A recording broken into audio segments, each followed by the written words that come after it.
Hello there. Okay. Oh.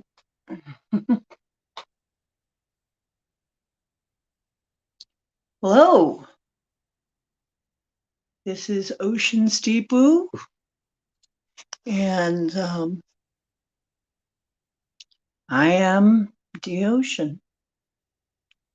Here we do the deepest of woo. We talk about everything from paranormal, metaphysical, ghosts, cryptids, especially Sasquatch. We love Sasquatch. UFOs. Well, just about any kind of woo you can name. Time slips, anything.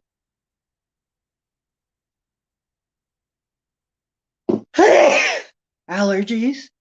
Oh, well, we may talk about that one day. It's one of my seasons. Anyway, tonight I'm thinking maybe we'll get seasonal and say a little bit about what hauntings and ghosts really are. I mean, a lot of people are very confused by Hollywood about what a haunting really is, what a ghost really is, what spirits are, what the afterlife is, by both, I'd say, media and religion. Confuse the living daylights out of people as to what's really going on with all this stuff.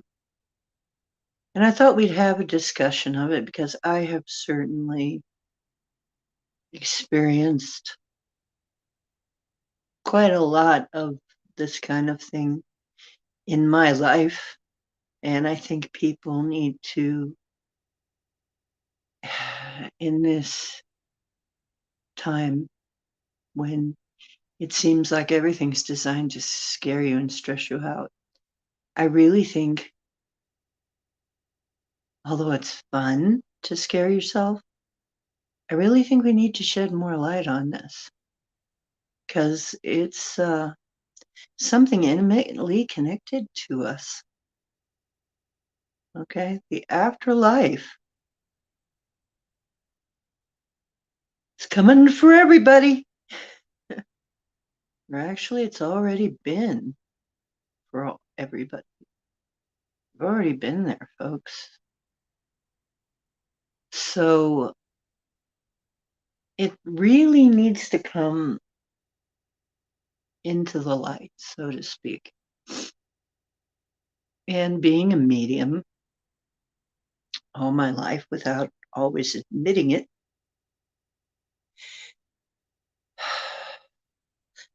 I made a video or two about it. We discuss it here and there. I decided to make something. Hey! And of course, my special guest. Wait a minute. What you heard was my special guest. Wait, let me find it. That was there. Who you heard there was special guest. Cowboy the Manx. Right there. He had a speaking part. He's going to want double cat treats. Now, I hope you're happy. Okay. Now he's going to be vying for attention because he likes all the attention on him.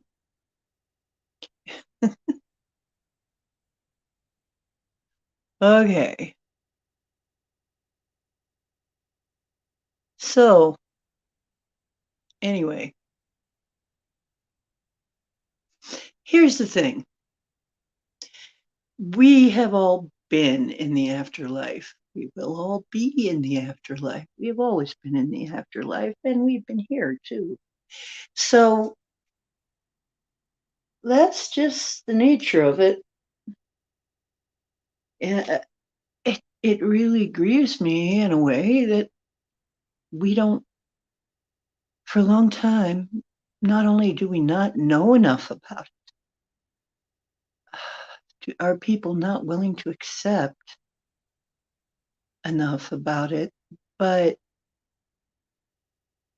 uh, are have been made afraid of it and so uncertain that sometimes their spirits get stuck, which is sometimes what a haunting is. They sometimes don't want to go on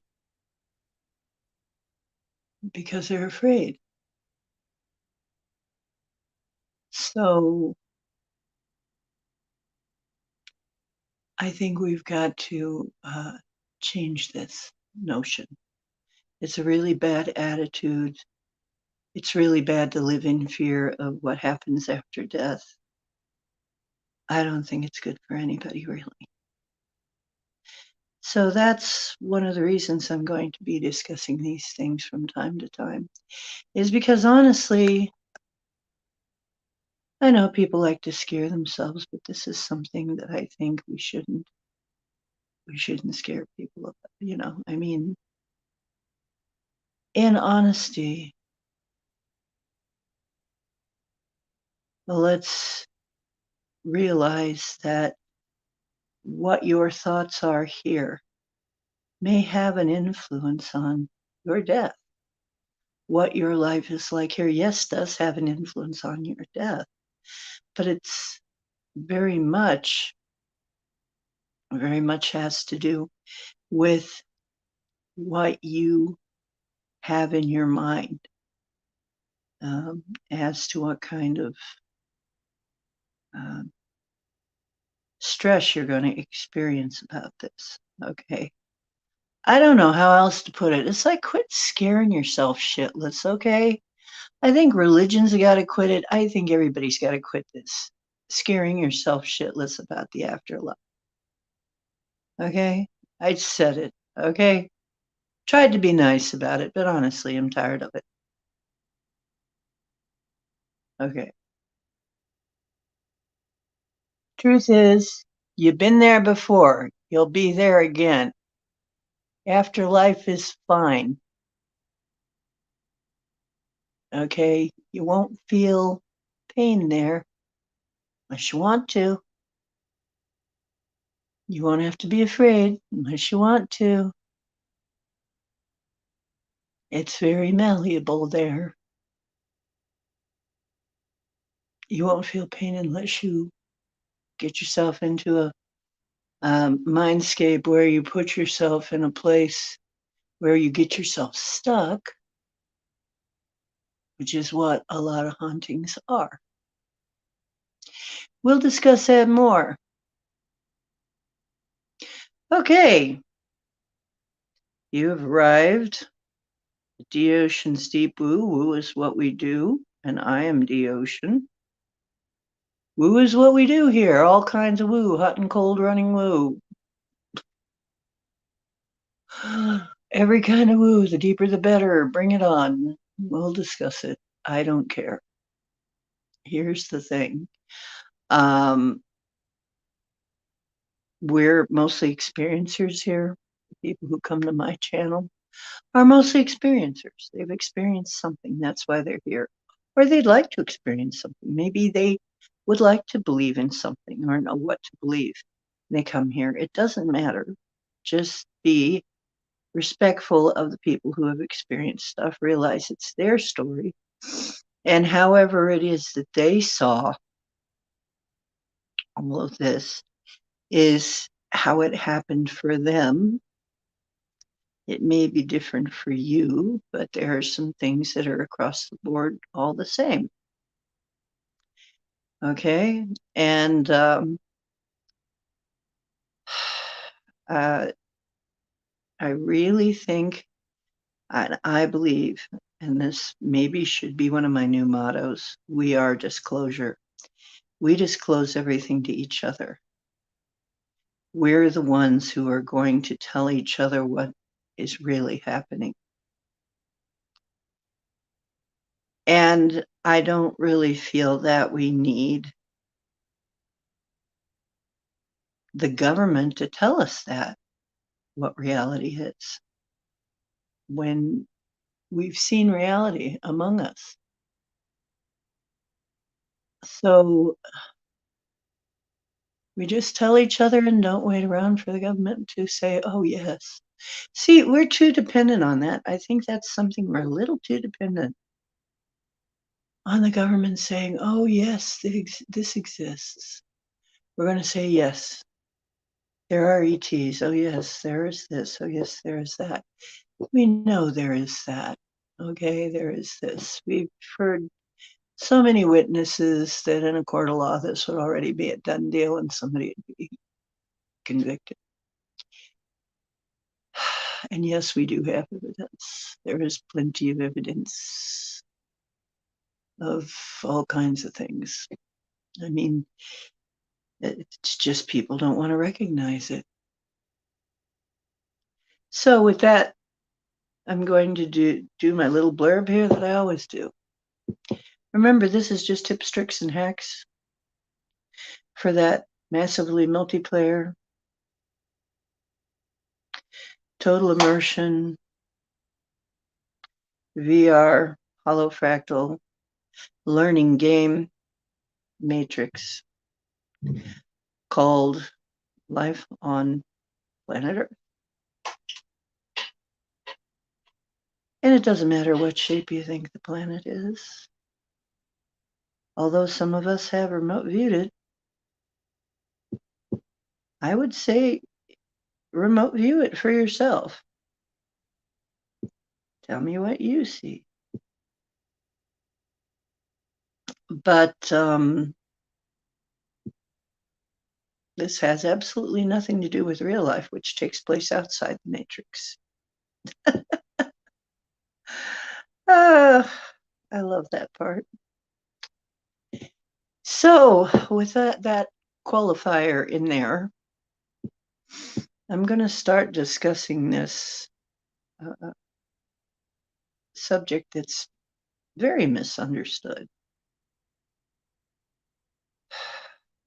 And I'm going to discuss it in a couple of different ways so that people can relate. One of them is, okay, from a strictly spiritual, if we go spiritual, I can tell you that definitely there is an afterlife. I have had a near-death experience. I know other people who have had near-death experiences.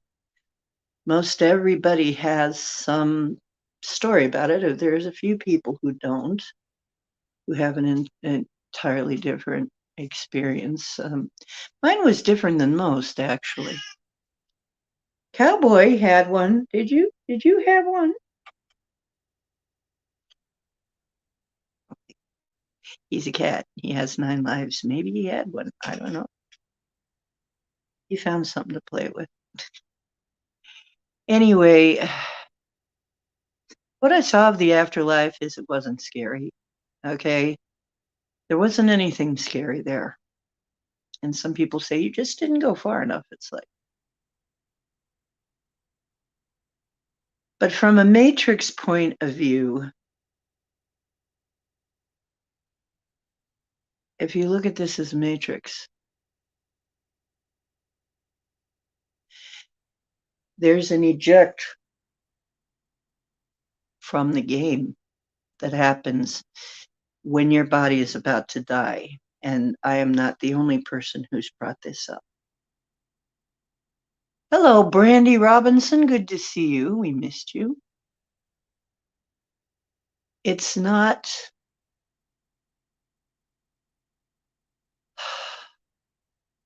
Okay, I'm just going to explain it as if we are in a matrix. When your time comes to die, your spirit, your real you, your you consciousness gets ready to leave. A lot of beings animals, people know they're going to die in advance. And some don't. Some have an inkling that they are. And in some cases, there's a contract involved. And one day I'm going to have to talk about Ruth Montgomery. She's the one who really brought up the idea of contracts, soul contracts, walk-ins, etc. And walk-in isn't how we use it. When she brought it up, it was not how a lot of people use it today. A walk-in was about a contract, a soul contract. So you can have soul contracts. But one of the things that happens, oh, your dad just passed last Monday.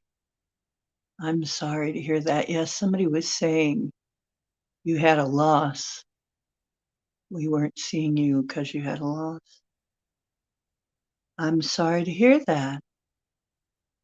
Then this is a very timely topic for you. When you're getting ready to leave the game, usually you leave a little bit before your body physically actually dies. And that's something that not everybody will tell you. But you're basically default programming is you pop out a little bit before to save yourself the trauma of actually dying. Although this hasn't worked 100% perfectly, and we've talked about why in other segments, in other streams, why this has malfunctioned. But if you think of it as a matrix, I'm going to say the short form is the system was virused and it wasn't working properly. There is something that you could call an eject mechanism that is supposed to eject you from this matrix when you die. And in some cases, and in some places, that mechanism wasn't working correctly. And when that doesn't work correctly, when something stops it, and by the way, human will can stop it. You can actually cause yourself to stay stuck or go on. You do have a say in that, which is one of the reasons I'm doing this, is because I want people to understand how this goes. I'm a medium. I've talked to a lot of spirits. Most people on the other side are actually very happy. It's the people who are left who hurt. We're the ones who suffer without them. And although they may miss us, I assure you, your loved one is having a very nice life. It's not bad over there.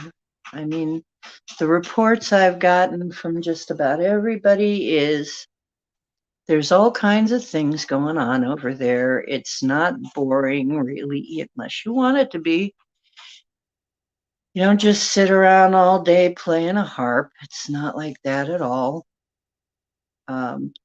There's a review where you review what happened in your life, what you learned, and all that.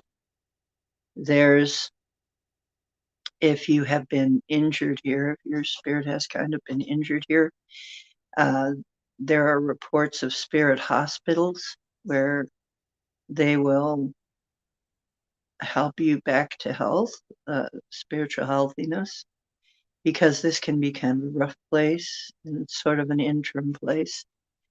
And we've had reports of that. We've had reports of a lot of different things. Anyway, but really, once you're there, once you're in the other place. This other place, which isn't really another place, it's right here. And that's another thing. It's not like it's really far away. We're swimming in the same soup as it, okay? It's just a frequency shift. So it's not like, you know, there have been a few people talking about hell.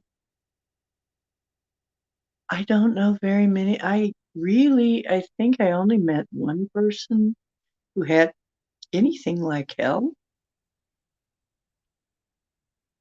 But uh, according to, other researchers who are around longer than me, hell actually there's a place that you can get yourself stuck in that is sort of a limbo. It's absolutely horrible. And you don't want to be stuck there. And you also don't want to be stuck in the game after you're dead because you can't do very much. I mean, some spirits learn to do things, but it's by and large, you can't affect the living too. And most of the living can't see you. And so it's kind of a bummer. Your loved ones often can't see you. If they're not able to see you, how are you going to communicate? And this is why we have people like mediums. Why do they come to mediums? Because the mediums can see them. Okay, they want to communicate with you.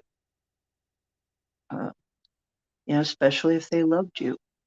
But if you get stuck in one of these situations where you don't leave, where you're not ejected from the matrix back and go back home, basically, you end up replaying your death again and again as the matrix tries to eject you again and again after sensing that your life is over.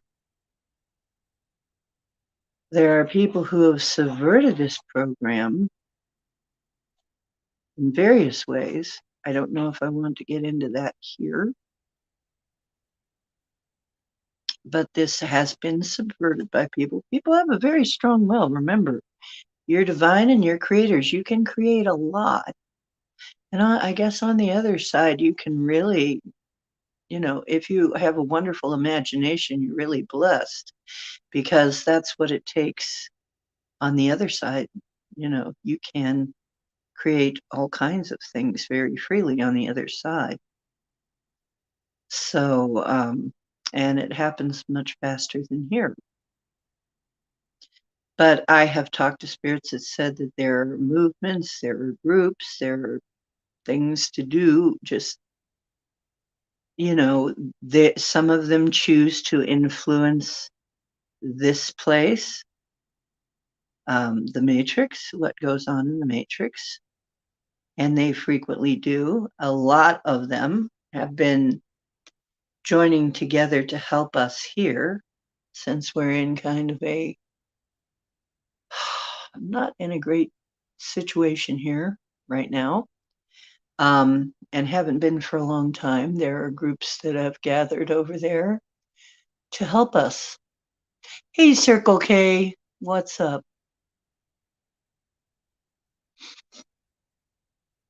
And that's powerful.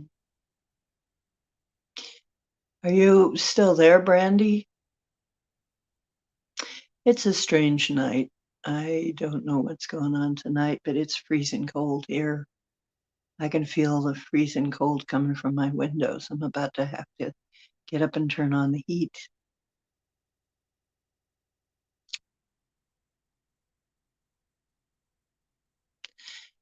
I want to tell you too, your loved ones are very close.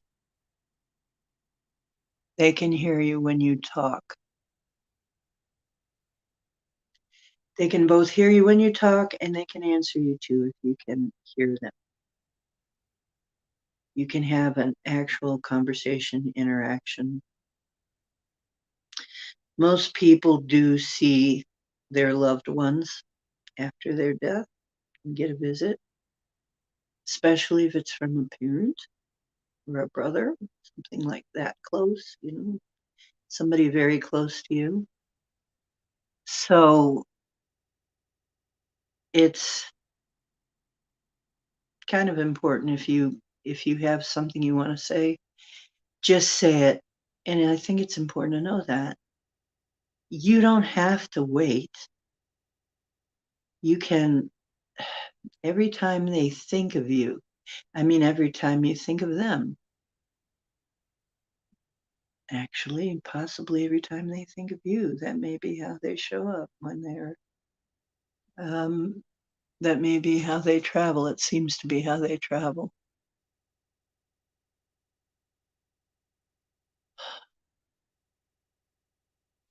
Oh, all your favorites left the planet too. It sucks. Yeah, I know. A lot of my favorites did too. Most of them. Yeah. They're on the other side. But they're helping. You know what? Honestly, they do help from the other side. And that's totally possible. After you get there, there are things you can do, and there are ways you can influence this place. And a lot of them have banded together and decided to help us through this time that we're going through. So we're not alone here. Our friends and relatives and loves, people we love and still love, if you think about it, just because they're dead, does love stop? No, of course not.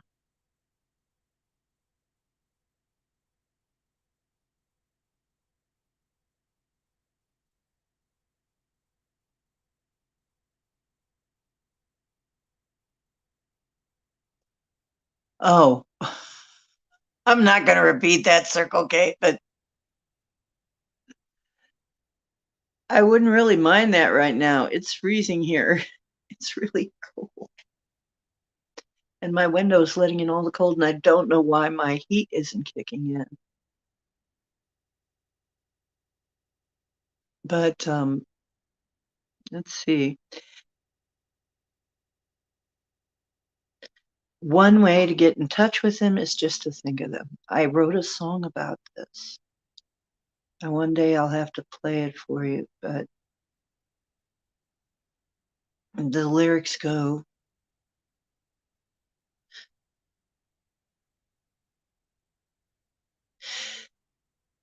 do you see me? Can you hear me? I am right here by your side. I still love you. I didn't want to leave you. It's hard to be denied. Do you believe that love can last forever, even in the after world? Then believe I will always love you, and you will always be my girl. It was written about, it was really written when I read about Harry Houdini and his wife. They wanted to prove there was an afterlife, and so they made a pact that whichever one of them died, they would get the message to the one that was left to prove that they were still around and there really was an afterlife. And the message was simply believe.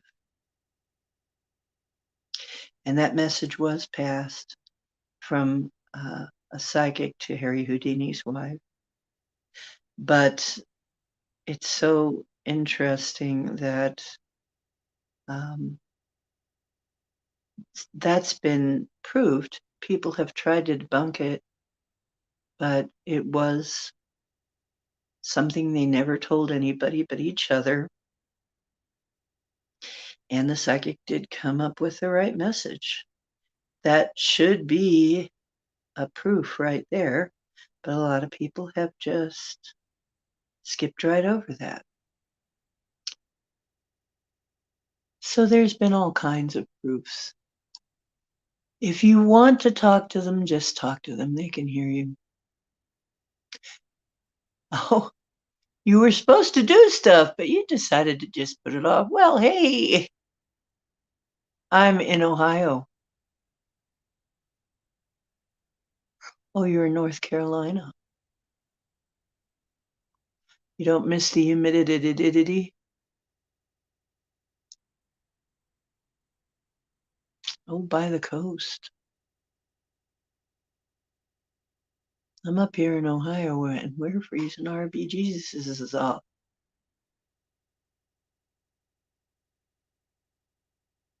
Yeah, the growing season must be wanting to stop.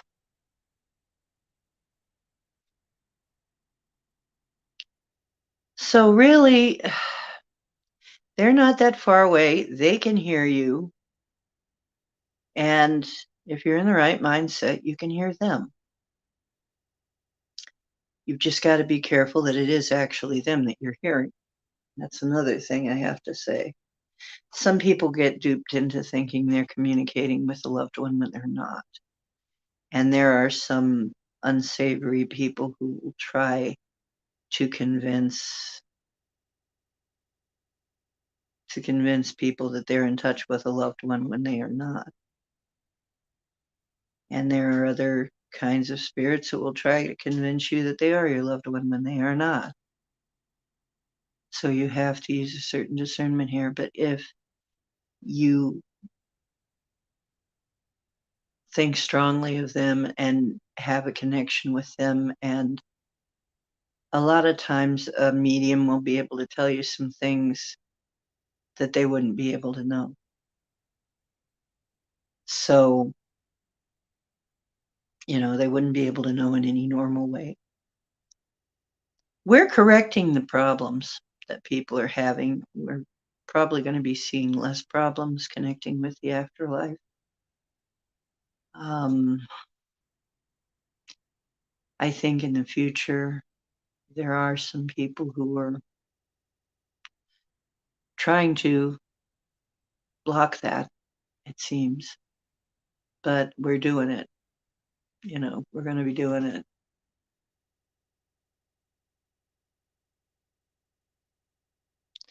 Oh, Brandy, you have hot flashes, so you don't need heat. Well, that's nice. Uh, Seems like I got more warmer natured after menopause because I've already had my menopause. Seems like, unlike some people, the cold doesn't bother me as much as it did now. Some people, it bothers them way more. But for some, who knows what reason, um, I'm bothered a little bit less by it. However, if a cold wind blows, I have been known to scream. I mean, cold in general, but when a cold wind blows or when I have to pick up ice or something, that hurts. Past a certain point, it's really painful. But I'm not one of those people who runs around going, I'm cold, I'm cold. So, yeah, I think for the sake of my fish and my flowers, I'm going to have to turn up the heat. And this window, I can tell, is leaking cold air, so I'm going to have to do something about it. Anyway, since this is a discussion about hauntings in the afterlife, there are also hauntings, of course, that are just sort of recordings. And it's almost as if the land recorded it. And these types of hauntings usually they're on a ley line. Sometimes they're even on a vortex, which is a place where two or more lines cross. So, and a lot of times people will put structures like churches along these lines. Back in the old days when people would divine for where to put their buildings, it seems like it also runs along with water. It's sort of like the Earth's meridians. Usually they were looking for water too. And the meridians have a tendency to kind of run along the same lines as the deep underground water.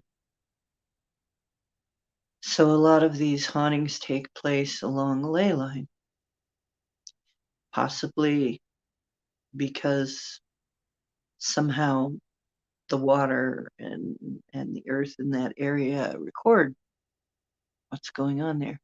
This is why you see the medieval recreations or something in some of these castles. You know, the same ghost keeps haunting the place. When it gets cleared, though, that goes. It goes. Actually, there was a place haunted in Akron that got cleared, and it released all of that. Oh,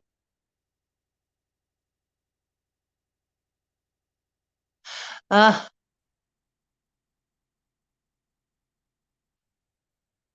yeah, okay, cool.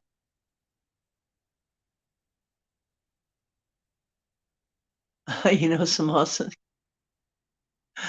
Yeah, you know what?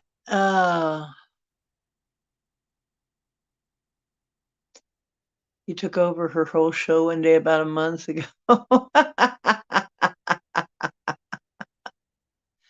Oh boy. You know, David Bowie did that one time.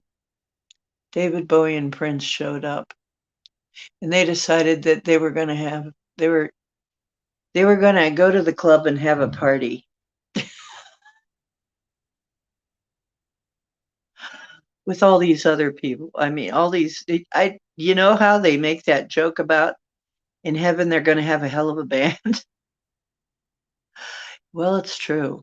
A lot of our most talented people are over there now. So I have actually witnessed this. An afterlife dance party. Yeah, they have parties. They have things. They have it's not bad. I mean, it's not something you should be afraid of.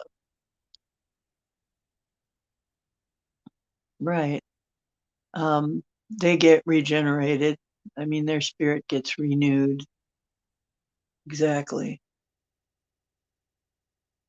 Yeah. And, you know, so if they were all tired and worn out on this side, they get renewed on that side. So it'll be very different. Um, well, I've gotten all kinds of messages. One guy we were trying to remote view and he didn't know. Of course, they don't tell you what you're remote viewing. We were over at Max Vision remote viewing, and we didn't know that one of that a guy who posted his Milky Way Weekly, I think. He passed away, and we didn't know we were going to be remote viewing him. But what I saw was this guy that first I see this vehicle speeding around in a desert area, looked like kind of a deserty area. And then I saw the car stop and a guy got out and it almost looked like he was wearing a spacesuit, but then I realized it was a racing suit. And he took off the helmet and doggone if it wasn't Milky Way. It wasn't him. So and his message was I'm fine. Don't worry about me. In fact, just don't worry. Don't worry about anything. Don't worry at all, was his message. People quit worrying. Because worry doesn't really help. Hey, Richard Elmore. Yeah, it sucks for the people left behind. I don't necessarily believe in, yeah, what the heck is death anyway? I mean, after all, that's another thing. It's what, when your body stops living? You really pop out of your body before your body stops living. But with you not in there to make it function, it doesn't do very well, and it eventually goes, shuts down because it actually needs a spirit to drive it. So, yeah, here in this realm, um, we may find ourselves almost envious of that lifestyle. But there's a reason we're here. There are reasons we all came here. Okay.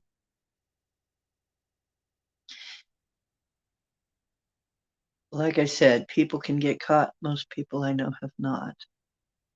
Most people have someone come to help them over to the other side. You hear that quite a bit. Their relatives come and get them. Where hospice nurses will tell you about this kind of thing. How um, it's very common for people to start seeing other people in the room that everybody else can't see as they get nearer to death.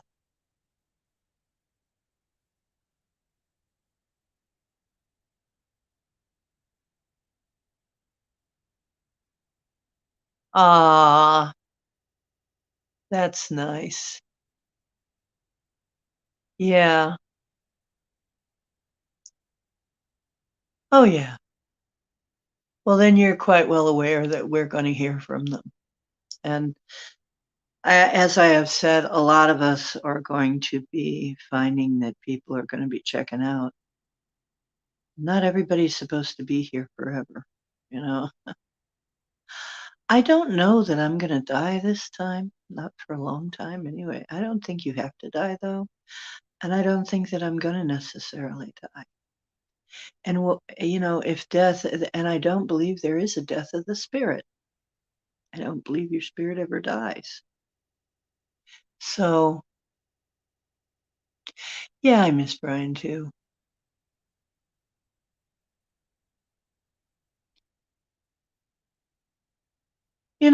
See, that's the thing. Really, they're fine. We're the ones who aren't fine, unfortunately. Like I said, there are hauntings that are just recordings. And then there are hauntings that are beings who decided to stay stuck here for some reason. And there are other ones who accidentally get themselves stuck here. And I had to cross over a whole pile of them that were afraid of. One time I had to cross over a bunch of people who were stuck in a certain place, making the living sick by their presence because they were afraid to go on because they thought that they were going to be punished. And so I had to persuade them that it wasn't like they had been told. And I think this is very destructive and very evil to tell people that they're in danger of being tortured forever and that can happen. You should never put up with that. If you should die, and heaven forbid, if you ever find yourself in that kind of a situation, don't accept it. Don't accept it that that's your fate or that you deserve that. Okay? There's something else for you. Oh, your dad sent me Fade Away by Joanne Shaw. Oh, that's cute. That's David got in touch with me by getting one of my friends to kind of make me listen to his last one of his last hits, Black Star, because I don't know why. I hadn't really stopped to watch it or listen to it. But as soon as I played it, he came right in. It's like, whoa. Oh, your roommate's name was Magic Mikey. He had her play a song too. She was afraid of getting demonetized, but it played it anyway. Yeah. Right. You know what? And that's a funny thing too, is they can come in. It seems to be, and here we go with the vibrational thing again, right? The frequency thing. It seems to be easier for them to come in with music. I want to get in touch with David, and I'm just not hearing anything. I play one of his songs, and there he is. Usually he shows up before very long. If, when I hear one of his songs playing in my head, sure enough, he's trying to get in touch with me. Or he'll send me, all of a sudden, one of his songs will pop up on YouTube. And a lot of times it'll be a message. Mike had her blasting Let's Get It On by Marvin Gaye. Ah! That's funny.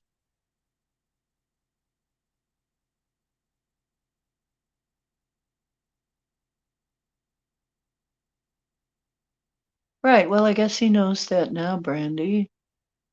So your dad was worried about you in the afterlife, and you're trying to tell him, hey, I'm fine.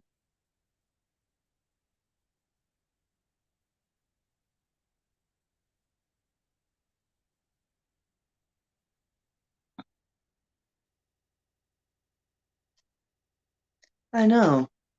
I hear that from all of them. I'm fine. People go, oh, but no, it's like for most of them, they're fine. They're having a great time. So you've got to raise your frequency. And in fact, I think that's what the music helps us do is raise our frequency to be able to get in touch better. Um, one of the reasons why, once again, I'm going to advertise my group. It doesn't cost anything to join in MeWe.com. It's my group called Frequencies, Healing Frequencies, something like that. Healing Frequencies.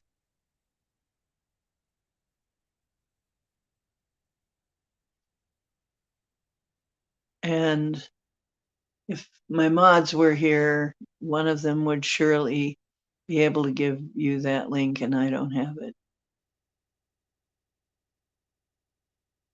DC's recording visitors right now, plasma being and orbs. Who's DC?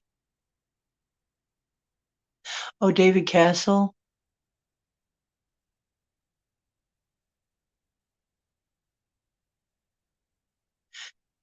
Yeah, Brandy, you know what? He's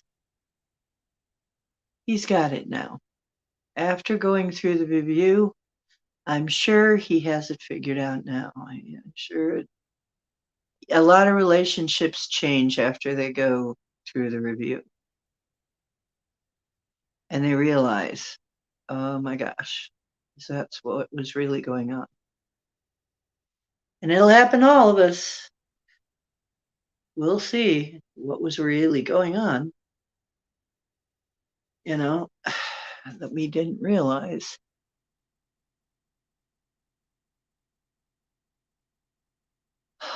I'm sure I'll have a lot of things I'll be that are cringeworthy. That's probably one of the worst things. So that happens on the other side is trying to go through the review. If you've been an asshole, that might be its own punishment.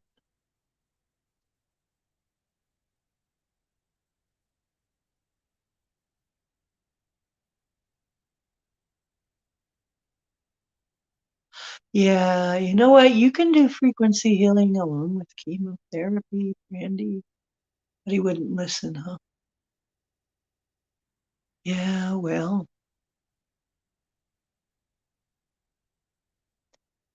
yeah, David Castle. Yeah, honestly, I think probably, yeah, we should have David on sometime. Maybe he'll bring on some of his stuff. Most of my family has gone on to the other side. I hear from my dad, I hear from my mom, sometimes my grandma, sometimes an aunt or something happens, to come through, or sometimes one of my old friends, sometimes, like I said, sometimes David, sometimes Prince, sometimes Freddie Mercury. Freddie's been known to show up here and there. One of the ones that used to always show up was Janis Joplin. Um, she showed up a lot she loved street musicians when I was playing music. She would show up quite frequently.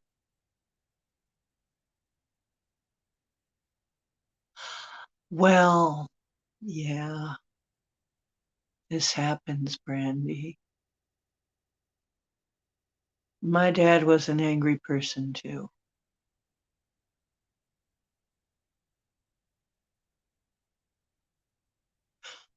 Yeah. A lot of us grew up with narcissists. We'll discuss narcissism maybe someday. But yeah, with narcissists, it's always this push-pull thing, isn't it? They always draw you in. I love you and push you away. Yeah. Well, I had two of them when they were alive.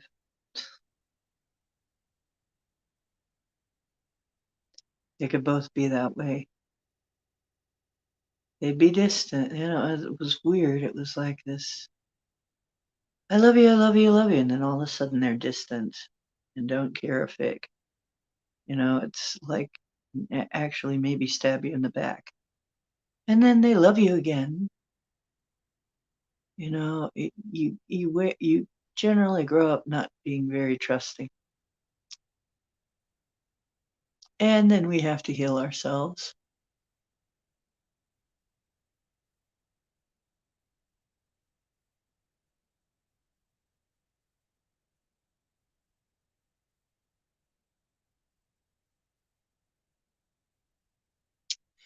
Oh, orbs. Yeah. Orb seems to be one of the ways people travel. Seem to be a way people travel. So, if you're seeing a lot of orbs, some of them are higher dimension, higher density beings. But some people have said that it was loved ones visiting. But quite a few people have described them as higher density beings. hmm Um, Another thing is that I want to remind people of is D4 was originally our land of death. It was originally um, for us in 3D. It was the land of the dead, where the dead went. So, but there were creatures hiding out in 4D.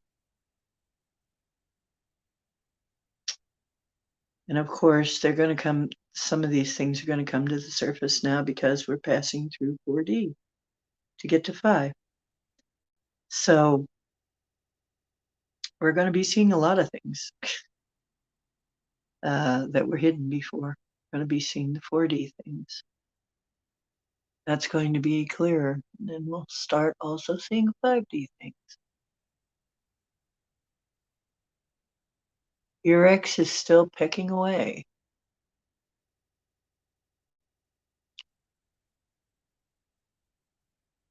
Hi, Linda. How you doing? Oh, you can only catch them on video.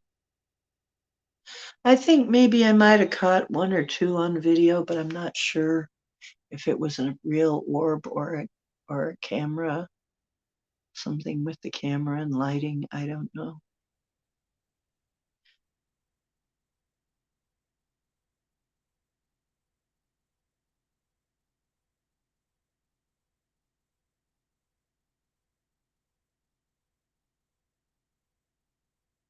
I'm going to have to find out a couple of them that look like we might have had orbs. Maybe somebody can tell me. But I think it was an orb sometimes, and sometimes I think it was the camera. Anyway, um, thing about thing about spirits and the like is that if you're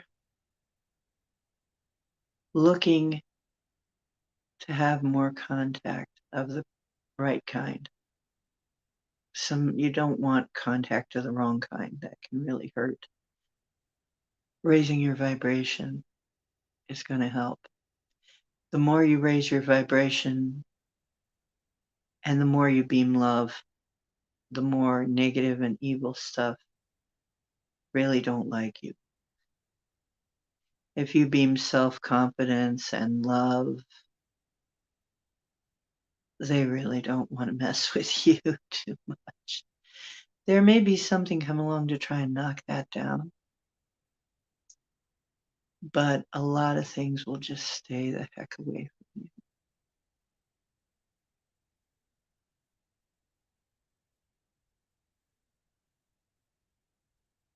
Well, it's good to see you, Linda.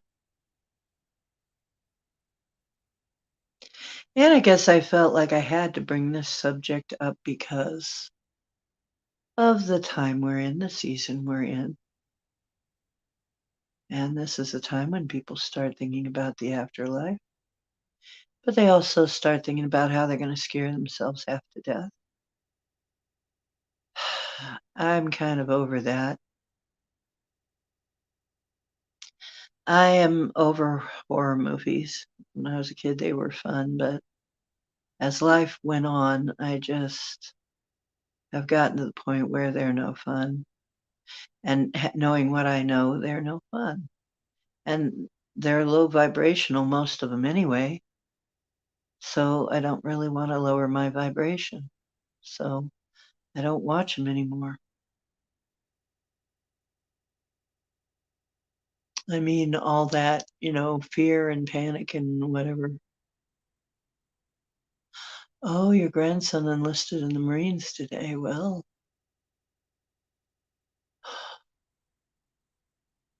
that's quite something.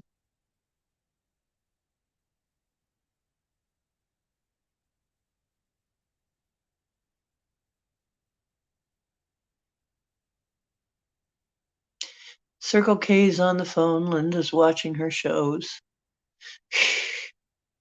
We're multitasking tonight.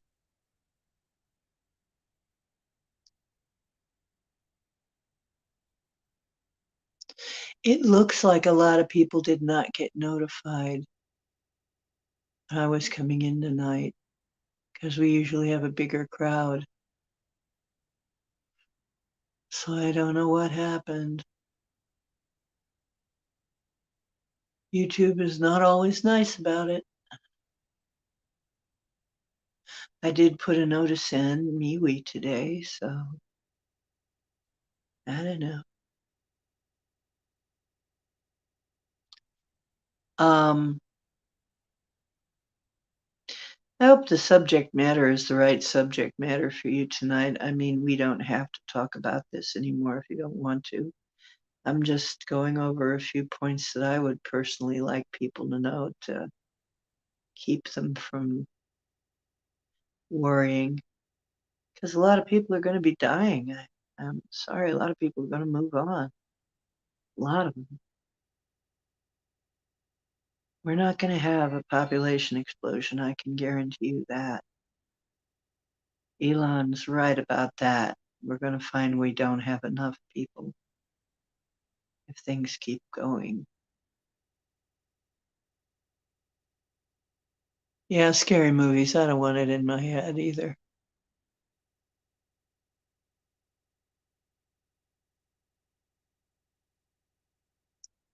Oh, oh, he wanted to be a Marine since he was a child. Well, now he's a Marine, and he'll find out what it's like. Yeah, and Brandy says I don't want that shit in my head. Scary movies, I prefer comedy. Me too. Something that's not going to lower my vibration. I really don't want to do that. I really don't need a lower vibration. I'll almost anything to get in a higher vibration, and comedy is one of the things that'll do it. And actually, that's when I can do I can bend utensils and stuff and do all of the weird stuff. Is when I'm in a higher vibration, it's really so much easier. You need to get yourself in a high enough vibration to do this stuff. And, why put um, limits on yourself that you don't need?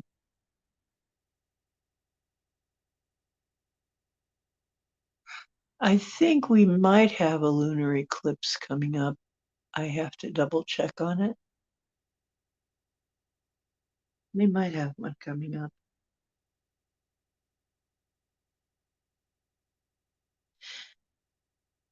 I haven't seen anybody talking about it yet, though.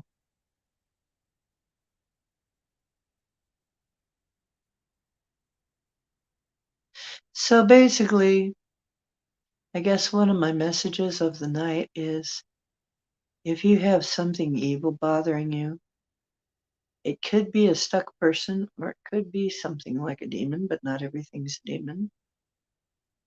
There can be stuck people. There can be other things. Usually people are a little different. However, if they fester long enough, if they are very angry when they die and they stick around and let it fester long enough, they can become quite proficient at using their powers to be a problem, and then you got a poltergeist. I remember having to clear a poltergeist that was very angry. He had a good reason. People had killed his family to steal his land. They killed him and his family to steal his land. He had a right to be angry. However,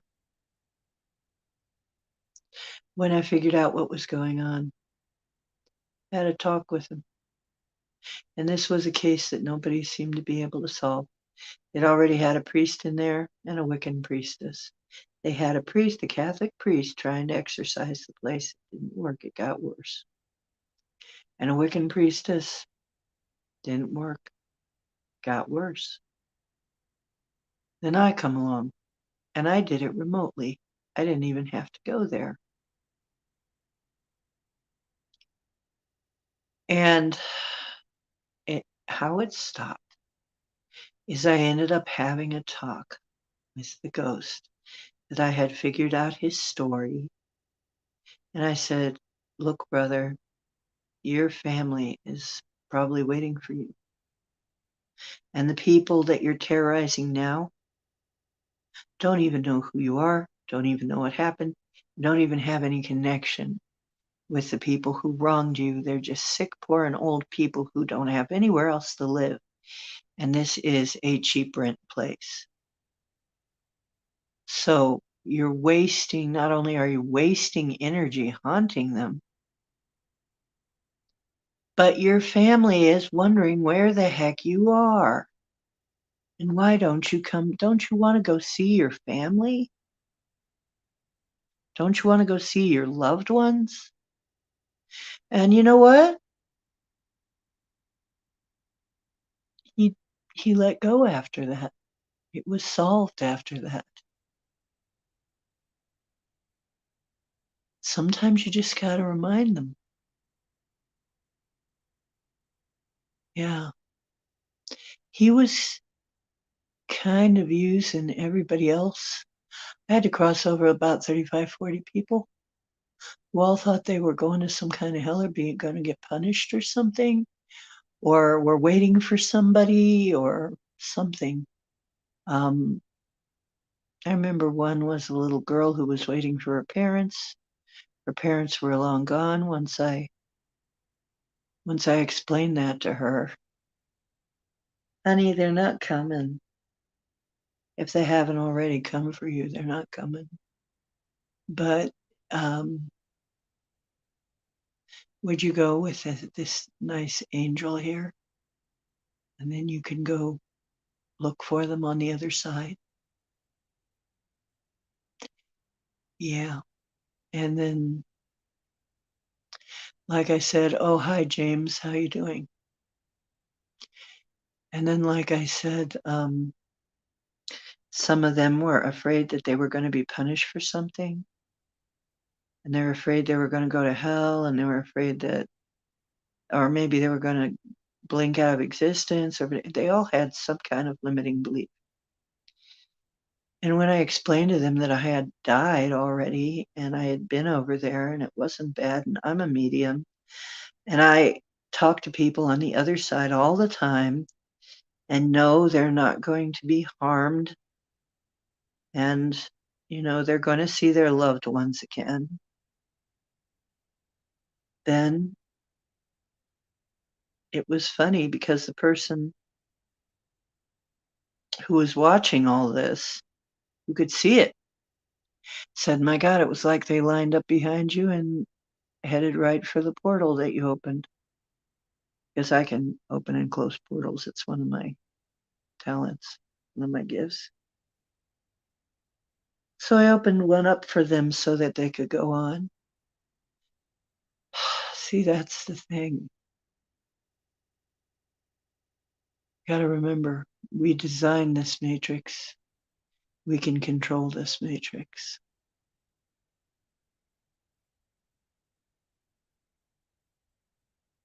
Yeah, that is awesome, Circle K.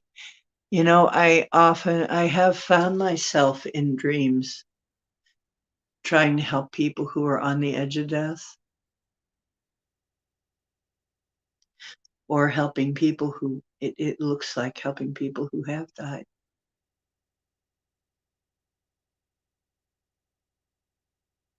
The newly dead like snacks.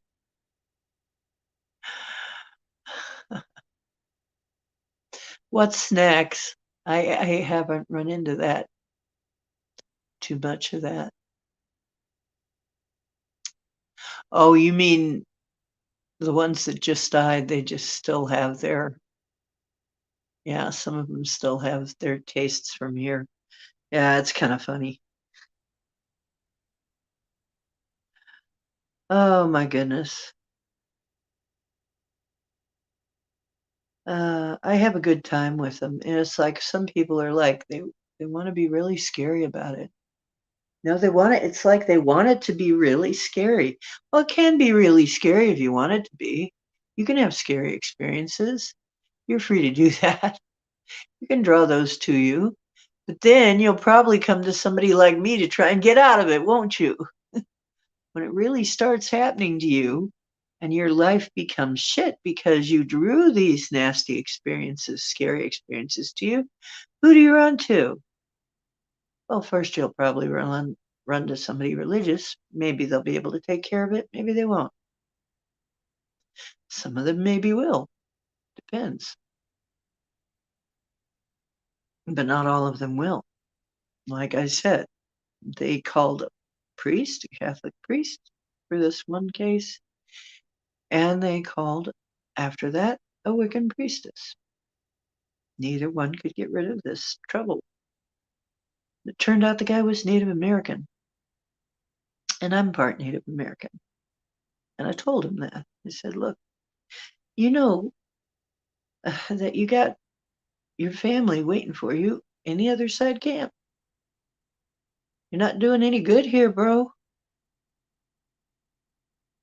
It's just I don't know how people after they go through the review, usually they understand a lot more.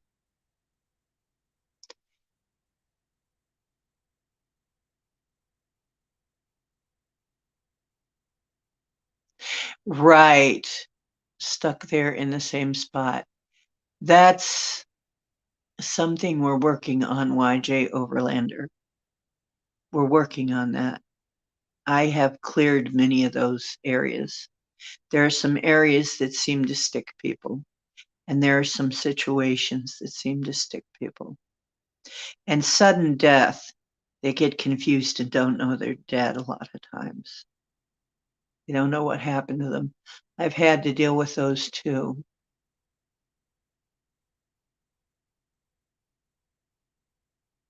Ah, you could hear so your deceased stepdad wanted McDonald's. Ah, ah, you could hear his squeaky dentures. It's funny. But yeah, the people who cross over suddenly sometimes don't realize they're dead. Sometimes they don't even recognize their own body, you know? So, and sometimes I have to persuade them that they're dead. I had that right here, right out in the parking lot here was a woman who was dead and didn't know it. She couldn't believe it. You did? Oh, Circle K. That was good of you. That was good of you because I had to do it for a woman out here I didn't even know. Um, but, at one point, I'm just sitting here, and all of a sudden, in my third eye, I'm seeing a woman out in the parking lot having a fit, talking about, well, she kind of was doing the Karen thing, how bad the service was, why isn't anybody listening to her, and so on and so forth. And I realized she wasn't alive, and I had to break it to her. So she's out there. She's in a nightgown and robe and slippers, and it had been a light snow. And I said, "Hey, hi, what's going on?" "Oh, nobody's listening to me. This place has terrible service." On and on and on and on. "I'm supposed to have this. I'm supposed to have that. Where is everybody? Why is nobody paying any attention to me? This place is awful." I said, "Well, just hold on a minute here." I said, um, I said, "Honey, I got a question for you. Look at look at the weather out here. You see the snow? Yeah. Are you cold? No. You've got slippers on and a robe, and you're not cold. Isn't that odd? Yeah. And nobody's paying attention to you. Darling, they can't see you. What do you mean? That kind of thing. And this was all, mental. I wasn't talking to her physically. And I had to explain to her, darling, it's because you're dead. You died. I suspect. Were you very sick for a while? Yeah, but I wasn't that sick. Well, apparently you were that sick because you're dead now. No, I can't be dead. I'm sorry. And and if you're this far along, I'm sorry, but I don't think you can even go back at this point. She says, well, now what do I do? She was like, no. I said, I will get somebody to take you to the other side, because she didn't know that wasn't opening up for her. So I got somebody. I got a hold of an angel to take her over. A lot of times I'll ask for a relative or an angel or something, someone that they will trust to help them get across. So eventually we did convince her to cross over. But she was very upset. It was hard to convince her that she was dead. She didn't want to be dead. Sometimes you have a choice. Sometimes you can go back into your body. Brandy says, I'm not sure how my dad died. I can't get an answer. It's frustrating. I think he had a heart attack. I had a vision of him gasping for breath. Okay, we'll ask. We'll ask for that to be cleared up. Okay, you guys, Brandy needs it cleared up how her dad died exactly.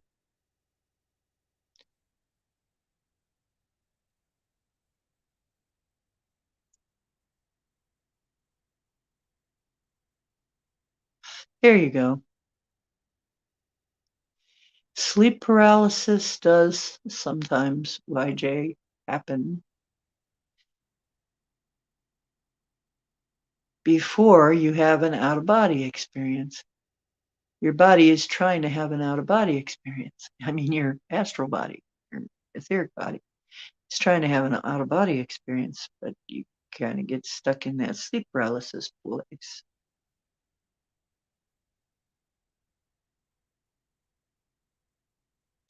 Hey, Justin, how you doing? Our good friend over there in Denmark.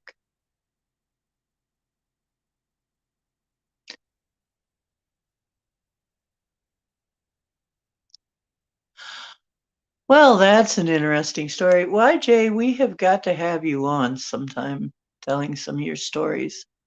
Sounds like you have a lot of them. Please consider coming on the show and telling us your stories.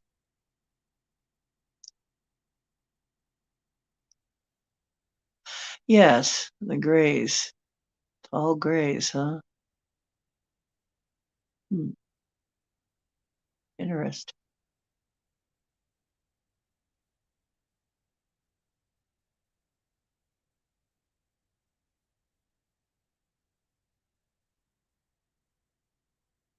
Marilena, hi.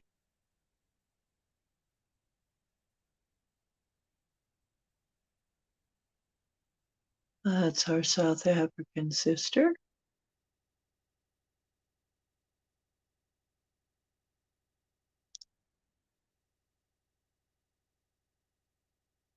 Yeah, I wonder about that too, YJ. But I think probably YJ's saying when I was out of my body, I looked down because I didn't feel the sensation walking in my body wasn't there. So I have questions about ghosts we can see because I didn't see any legs or body. I think, as far as I can tell, YJ, it has something to do with being able to project your image as a person. Because David, when he shows up, um, he can show me any of the stages of his life. He can look like everything from Ziggy Stardust to just before he died. It just depends on what the situation is, what his mood is. So they can project an image. This is probably where some of the problems come because some of them probably get quite good at projecting images. Sometimes it can be the wrong one. I think sometimes some of them have abilities like that. And that's part of the problem.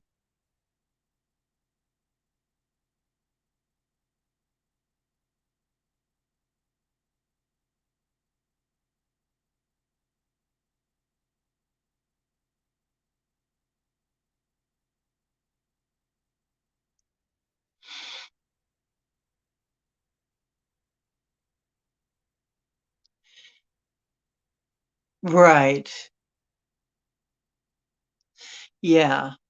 Um, Sleep paralysis, if it wasn't for your body being shut down during a dream, an active dream, you'd hurt yourself. So your body has to shut down. That's a perfectly natural thing. But yeah, sometimes things don't go quite the way they need to go. And then there are some beings that can initiate that or take advantage of it. And yeah.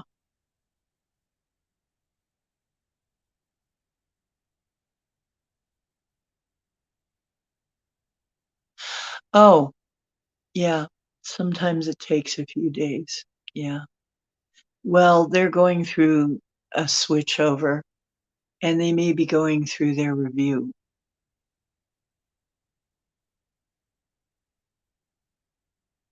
So if they're going through their review, they're busy. They're very busy. And then they may be realizing they're dead. Some people take a little longer than others. Some people, it's right away. Some people, you can see them right away. Yeah, they can affect electronics.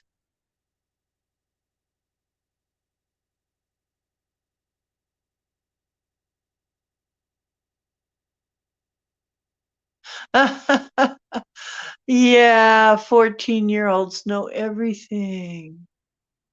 They do all the secrets of the universe.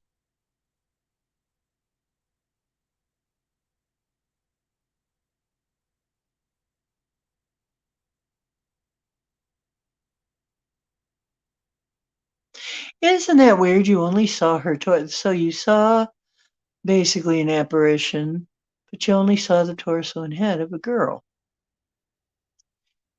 Isn't that weird? I've run into that. I've run into that kind of thing where you only see part of them.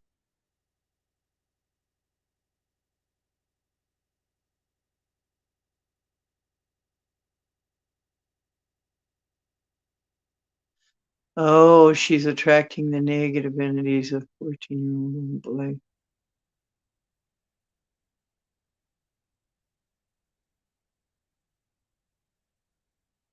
Ah, my gosh. I'm sorry, Marilena. I'm gonna have my angels send I'm gonna send some angels over.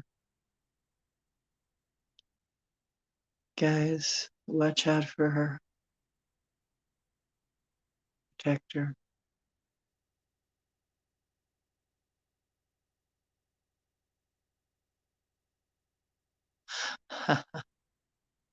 Yeah, she was probably only curious, YJ.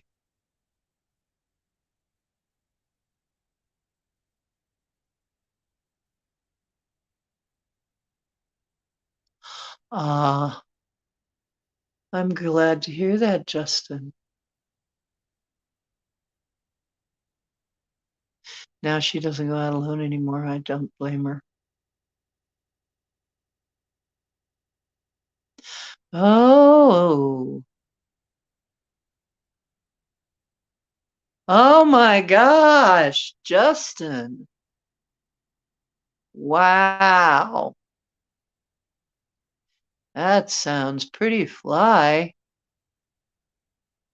Wow. Amazing.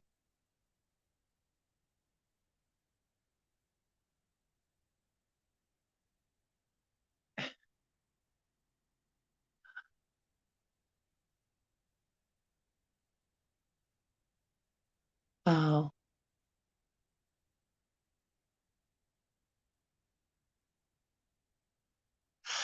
Oh, Circle K, there's a ghost in your sister's house. There probably is. You might be able to do something about that. Sometimes you can just tell them. Some of these things just the energy has to be cleared.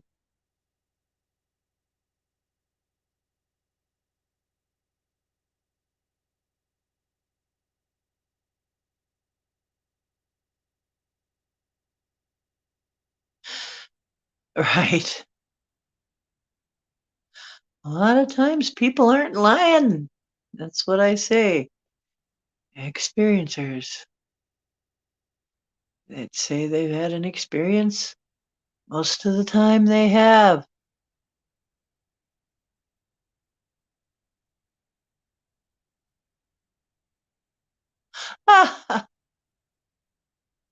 The ghost dog stopped breathing so loud when he realized people could hear.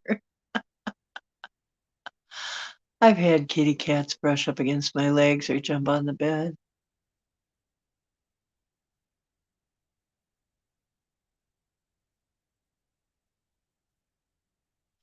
There you go. Ding, ding, ding. YJ Overlander.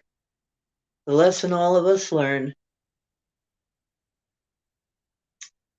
Isn't that something? Every time you get a question answered, it brings up a whole bunch more questions, doesn't it? It's weird. It's like it never fails. Answer a question, a bunch more pop up.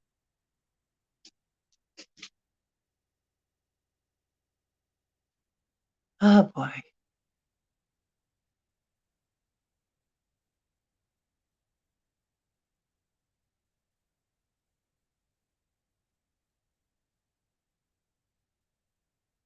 Hard to tell. She could have just been astral traveling. That's happened before. I have gotten in touch with people. I have had visits from people who are still alive. Said, "My God, did you die?" No. "Well, why are we talking?" "Oh, just you were interesting.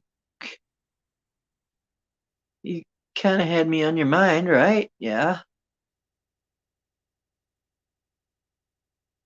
We ended up having a little talk. I had a short talk with apparently Steven Tyler. See, I met Steven Tyler in this life. He's not dead. I'm there going, "Oh, Steve, did you die?" "No, I'm not dead. You were just thinking about me a lot more." "Yeah, I was." Apparently, he remembers me.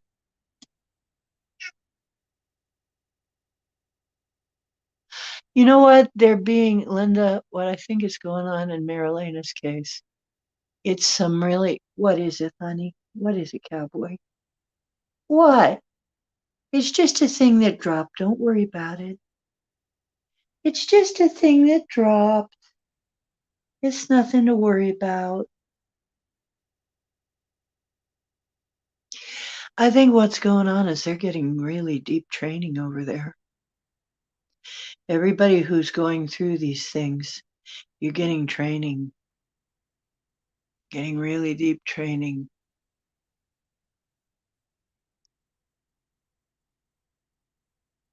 Right. I agree with Linda. Just tell her she doesn't have to stand out. She doesn't have to tell anybody about it.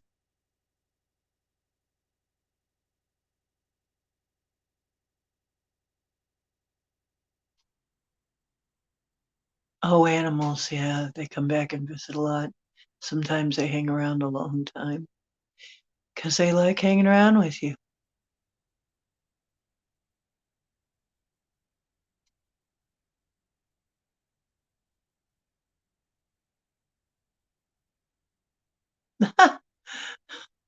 Easier to become an astronaut than making a living writing. Might be, Justin. Ah, Boots has been gone almost a year and still comes to bed sometimes to be with you. Yeah.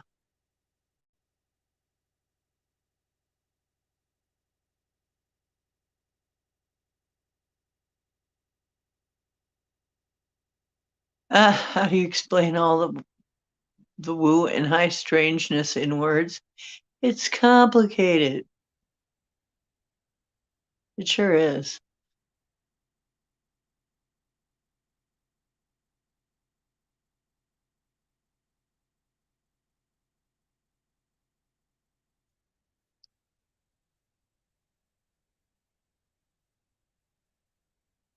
Yeah. Steven Tyler's very spiritual. And as I said, I met him.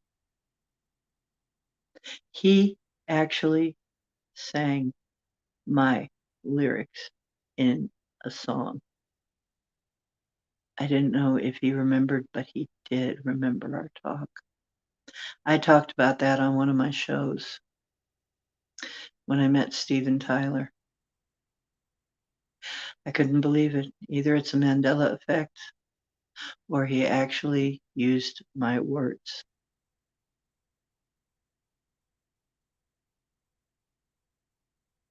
We'll talk about that at some point.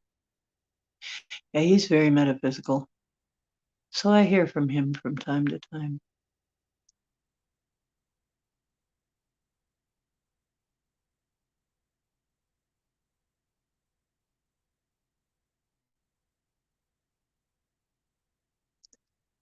You know, oh, Justin, should have chosen a more normal, easy job like astronaut. Yeah, that would have made things so much easier. Oh my goodness. Then write a book about that instead. Right.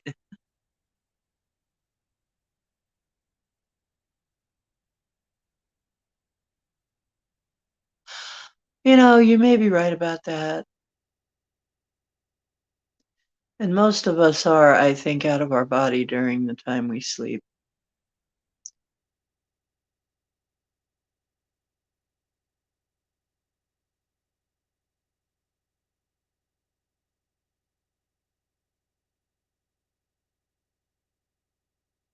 I think most of us go out. Um, like I said, during my dreams, I have gone out and helped people through stuff quite a lot.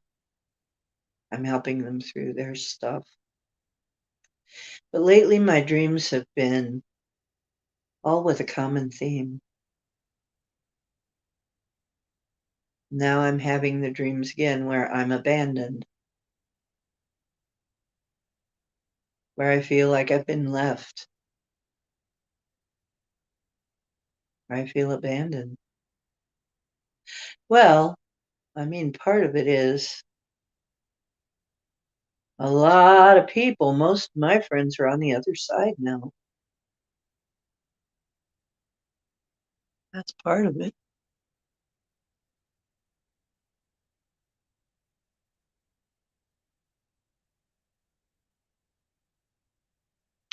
Oh, he was pretty adamant about sharing his UFO thoughts. Wow.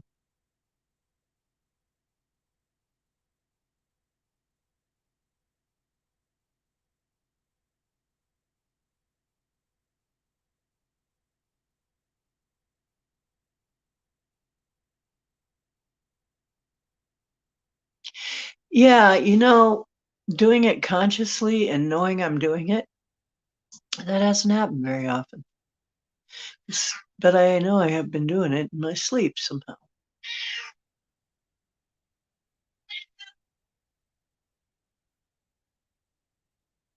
Oh, really, Brandy?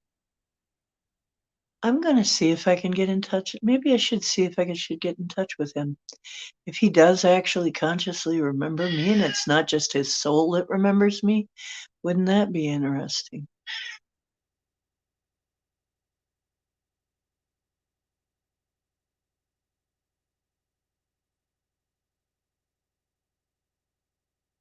Ah, I see. Yep, Cowboy is talking. He's putting in his 2 cents.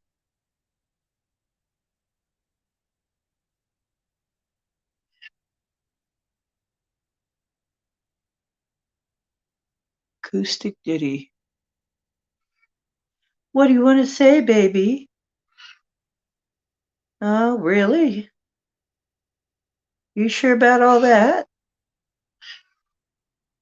Oh, okay. Oh, my goodness, that sounds serious. Um, is it okay if I check it later? I give you some pets, will you let me wait till the stream is over? You will? Okay. Okay. Want to be on camera? Want to say hi to your fans? Okay, let me turn it around. Who knows? He could change his mind at the last moment, too. He's a cat.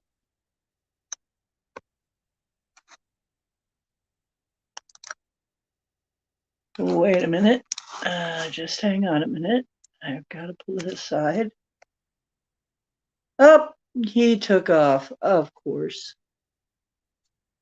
The little knucklehead. You said, what were you going to say? Come here. Nope. Told you. He's a cat. They're like that. They want attention, then all of a sudden, nope. Nope, I'm fine.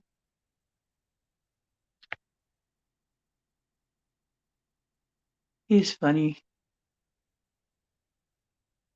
Whoa. Come on. Okay, there you go.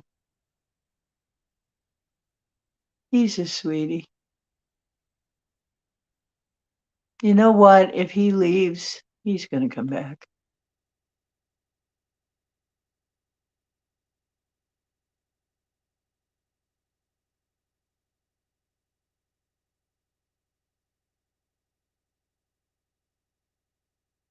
I think he thought you said weird acoustic kitty. There's a good band name, Acoustic Kitty. Oh, now you've got your claws in the. Now you're putting your claws in the couch. Meow. There he goes.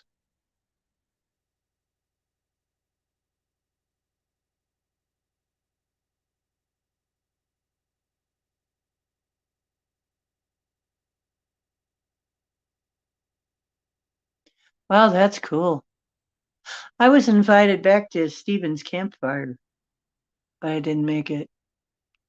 My fibro was so bad back then. It was so bad, and I was so tired, and I was in so much pain. I couldn't move. And I wasn't even sure how to get back there. It was way off, way down the way. There's a lot of walking involved. Back in those days, everything was a lot of walking. Now you're back. I had the camera all turned around for you, you little fart.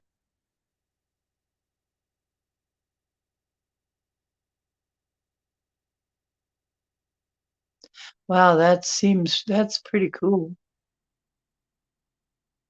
YJ.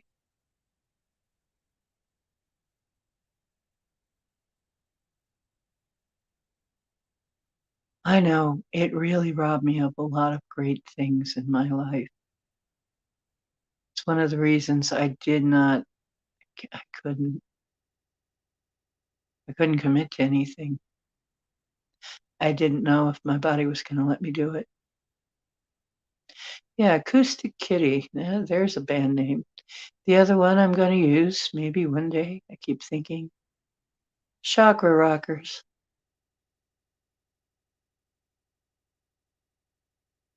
Oh, he's working on something. Get a job, cowboy.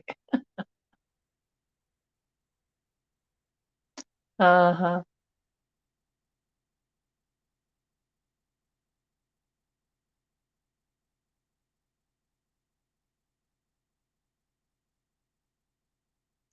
I can't pronounce most of that, dear. I'll put it up here.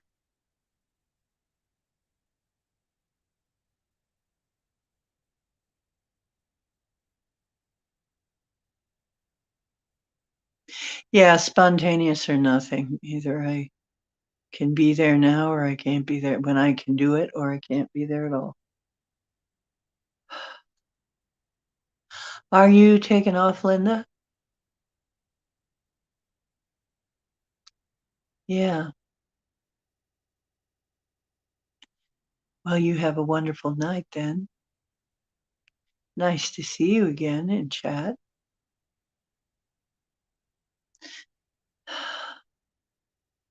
By the way, I am going to put my phone number in MeWe. By the way, YJ, I sent you my phone number. You're one of the people I would trust to call me. There are people in this crew I definitely trust enough to have them call me. Linda, you'd be another one. If you ever want my number, you certainly can use it. I'm going to put my number in MeWe so that if you need to call me, you can, okay? Or if you want to call me.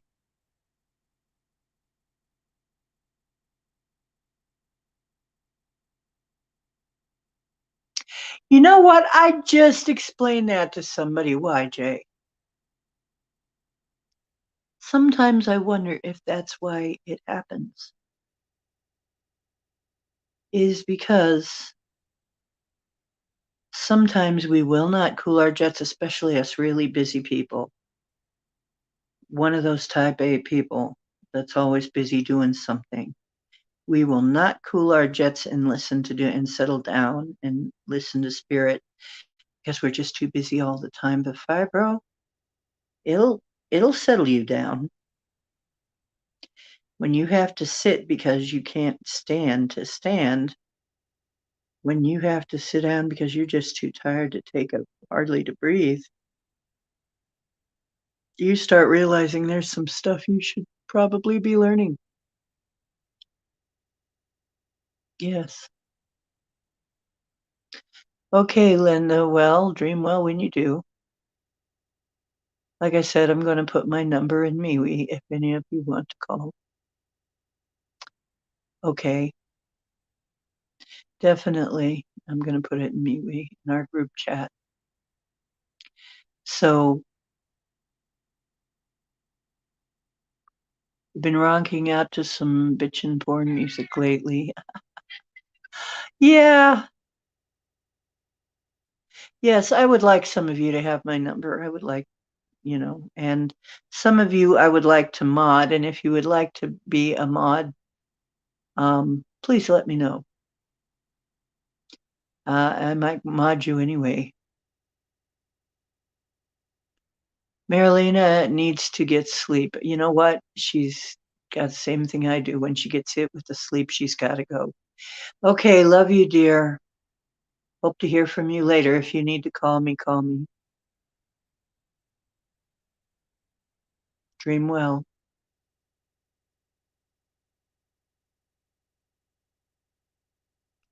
Exactly, Circle K. It's like your spirit somehow contracted to learn this stuff. If you didn't get sick, you wouldn't do it. You wouldn't do it. You would not do it. I just was explaining that to somebody today because they asked me a really weird question. What is the best thing about being on SSI?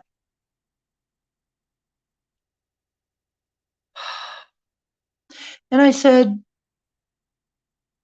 well, it could be that even though I was too sick and I still could not hold a regular schedule, even though there's a lot of things I can't do, at least I still have a roof over my head. I can eat. Thank goodness I'm in a place where that can happen.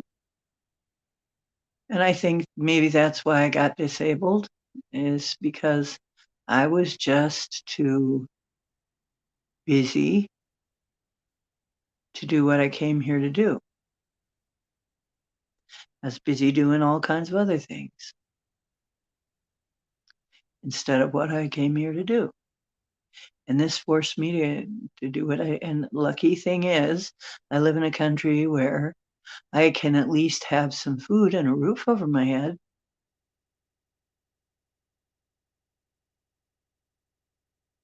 Even though I'm sick. In some countries, you don't get it like that.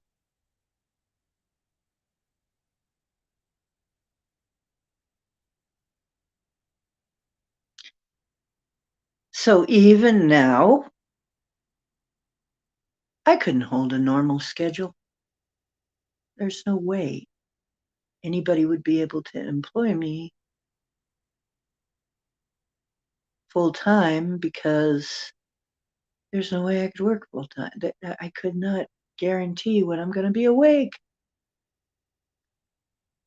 And I can't even guarantee when I'm physically going to be able to move. But I know that I can. And it was during this time that I really learned how to bilocate, though. I really learned how to do a lot of things. I mean, I really had to work on my spiritual because I couldn't do much in the physical. The physical was kind of close to me. I was very close to death at times. Very close. As a matter of fact, if I had made a different choice, if things had been a little different, when David showed up, that was a point right there. That was an exit point. Looking back, he was there to be there for me in case I chose to leave.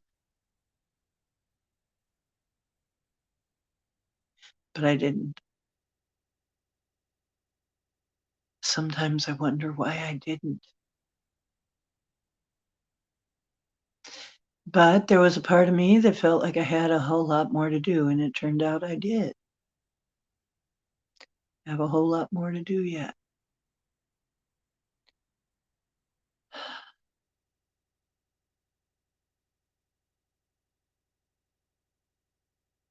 So instead, my kitty cat left. It was her time.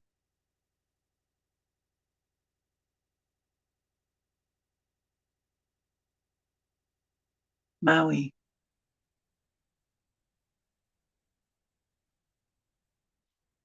I'll always be proud of you, Maui.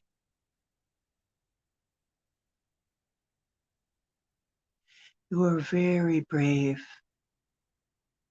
to be with me during all that time, during a very, very, very scary time. You were with me all the way.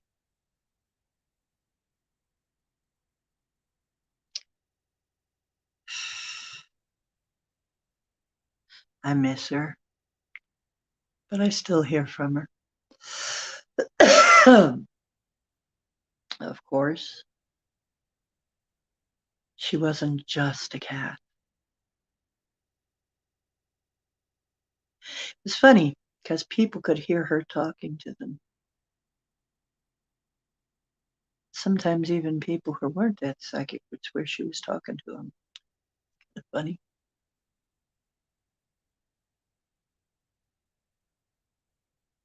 Oh, hi, YJ again. Welcome back. Yeah, phone charger thing. What fun when your phone is like, mm-hmm.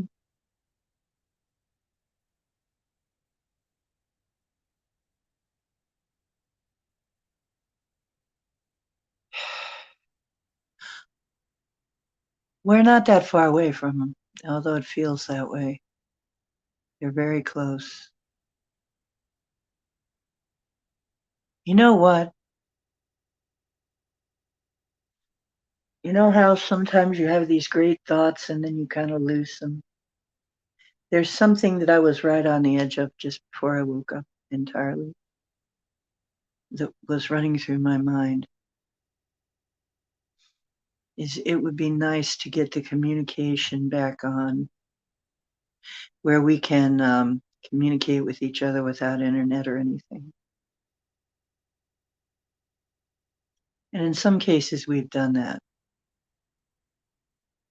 Some of us are able to do that. Mostly, though, the message is you need to get a hold of so and so.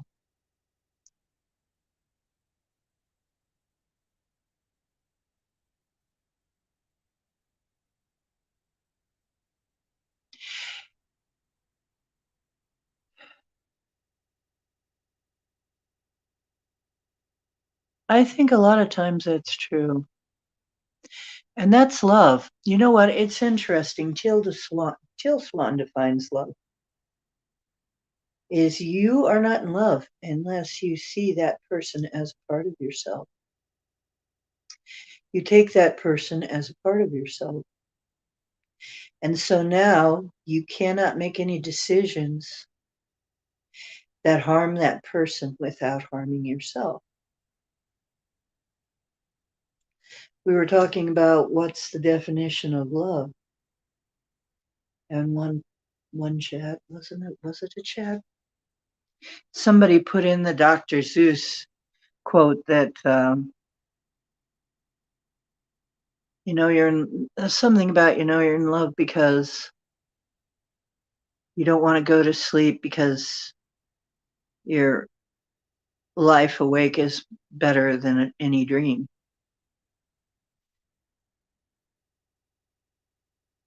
And I said, I don't know about that. My dreams kind of suck. Maybe I'm in love then because my dreams suck. I have to do something though. My dream sucking is becoming a problem for me again. It puts me in a not a great mood in the morning or whenever I get up.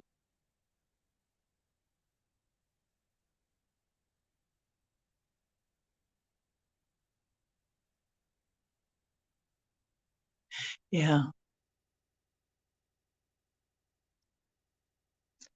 Well, YJ, what? You're very talkative tonight. You're very talkative. Yeah, Mal. What? Somebody here need a word from Cowboy? You trying to get a hold of somebody? He's not talking in words right now. I'm just kidding. I think he might just be worried about his food bowl or his cat box or something. I don't know. I'll have to go look.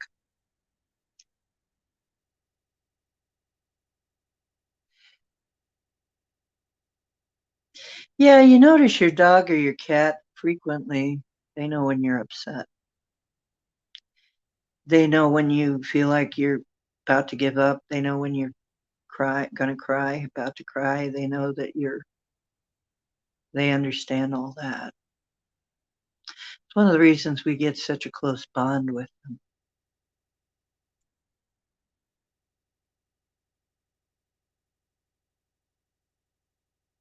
I'm kind of sorry our new people didn't show up today. Well, oh, YouTube didn't give them the feed probably. Oh, hi, love. How are you doing? Hi, love, be love.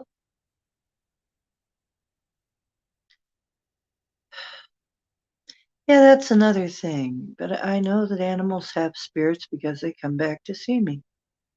I mean, I know that they have an afterlife.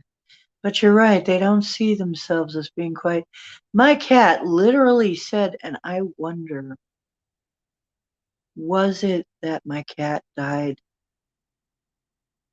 because somebody was going to die? Was it that she took it? Because I felt like I was maybe getting ready to die. David had showed up and I was seeing a lot of him. And the cat was pacing back and forth Maui.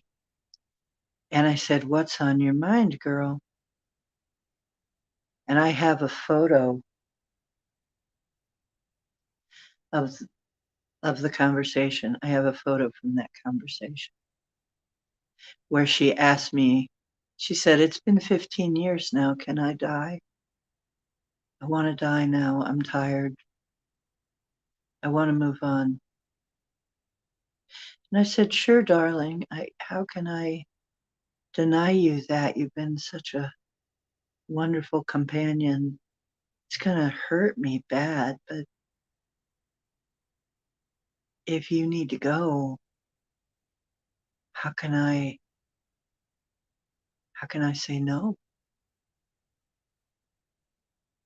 I don't want you to hurt any longer than you need to. And she was so happy.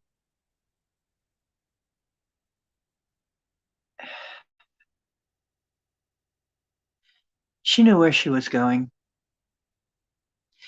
It wasn't pretty what happened to her after that.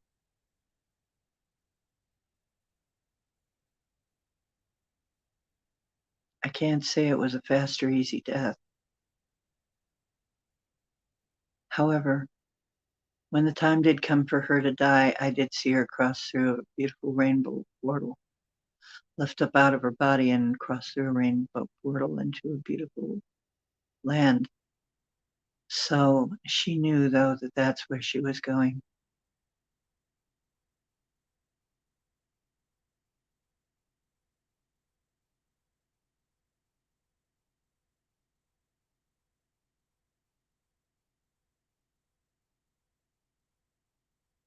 Now you've got a ghost dog.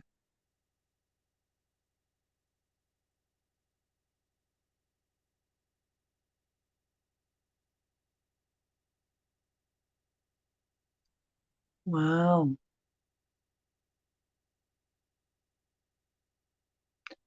Fair to middling. Hard day of 3. I'm pretty good actually.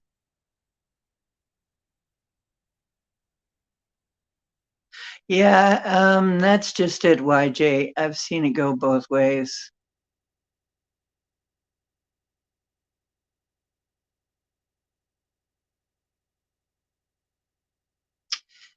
And honestly,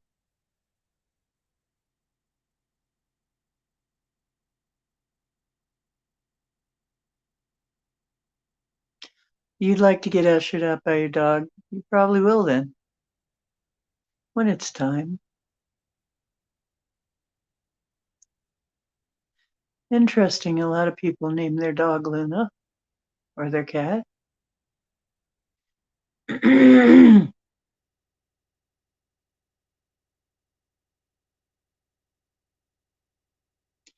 Yeah, love.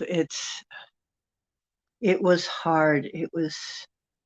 It's a picture of me and her. I'm in the mirror. There was a little mirror beside her. You can see part of my face in the mirror smiling at her as she was so happy that she could die now with my blessing.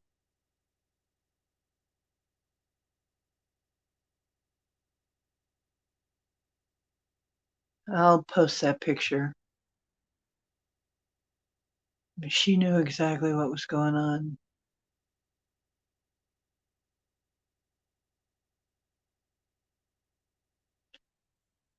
And it was hard without her.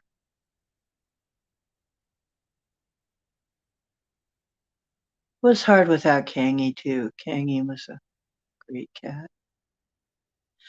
Both my little dumplings were great kitty cats. This one's a great one, too. He's a great boy. He is a loving baby cat, which is just what I wanted. I wanted a little cuddle baby. His whole best joy in life is hanging out on the foot of the bed, getting his belly rubbed. That's the height of his day. Lying on his back, getting his belly rubbed. And he spends a lot of time just, I spend a lot of time sitting on my bed doing stuff because I used to have more of a studio type place. And I was used to my bedroom also being my office. And so I often do stuff sitting on the edge of my bed, even stream. I'm just used to it. He likes to sit right there next to me and lie right there next to me, knowing that I'll every now and then pet his little head.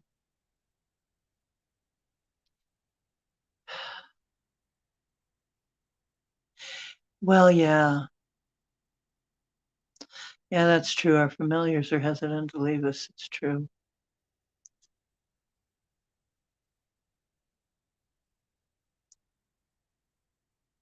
Yeah, you know what? Females among cats, they're the hunters. They're really the more deadly of the two. Males are usually kind of lazy and they want to just be loved and taken care of.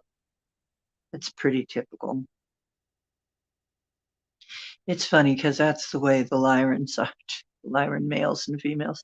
The females have a tendency to be much tougher than the males, let's say.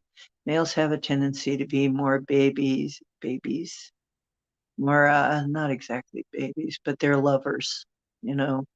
They're lover cats. They're kind of lazy. They tend to be that way.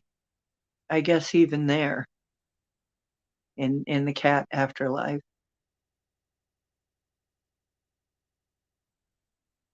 Because the male cat that was with her, I got to meet him.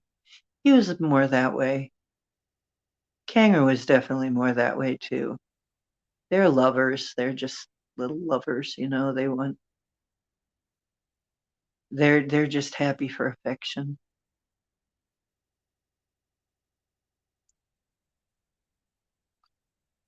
The females are much different. They really are different between males and females.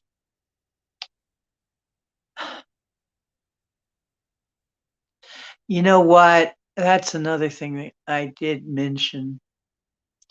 Grandpa didn't believe in life after death, and it might have been guilt from participation in World War II. You know what?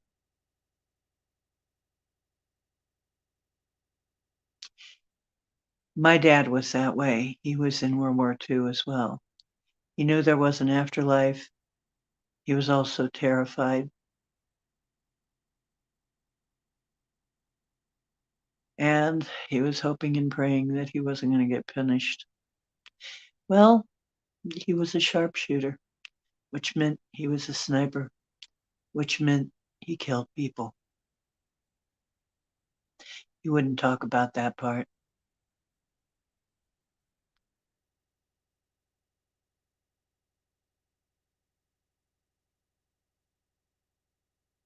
Oh, yeah, females are way more badass than males in the cat world. And I'll tell you another thing, everything reverts back to mom. It's like a group of cats is usually, if there's a male in the group, it's her kitten. They copy from mama. They take everything from mama. They take all their cues from mama. And definitely male cats are mama boys.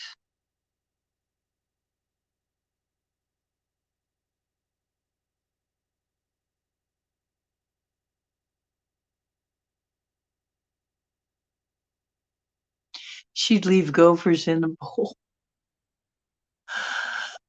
She wouldn't eat it, but she'd leave gophers.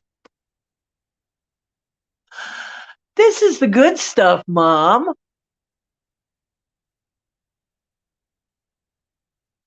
Gosh, that stuff's crap. Try this.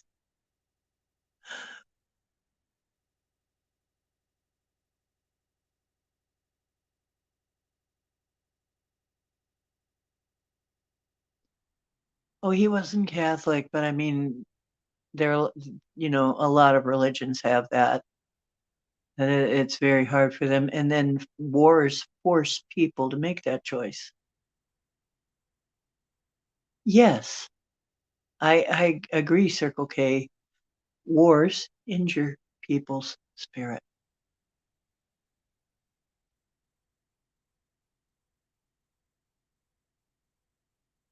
Yeah, male cats are generally not as much of a fighter as a female. Even in the wild, even lions, you can see this among lions, although lions are kind of weird.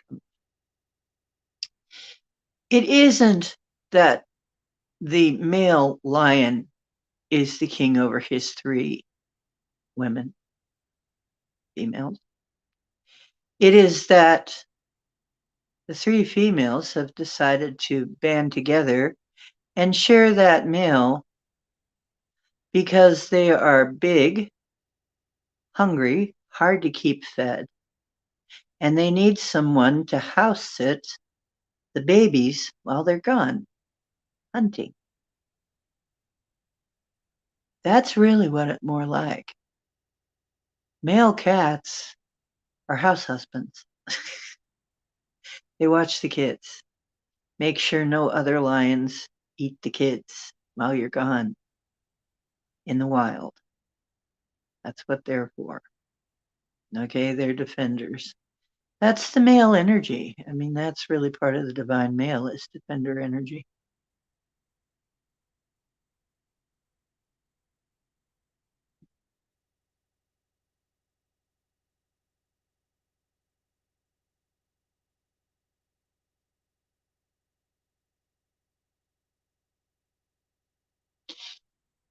Because, and why would they do that? It's because why would they decide? It's like you got to chase something down. It's big.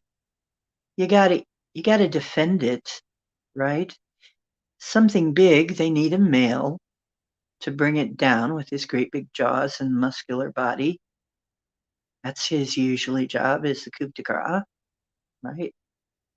He doesn't go out and chase these things down. The females do. They're the hunters. They're the warriors if they have to be. Lyrans were warriors one time. The females were particularly deadly, I hear.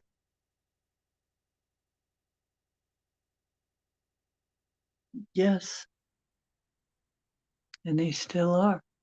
I'm not Leo either. Yeah.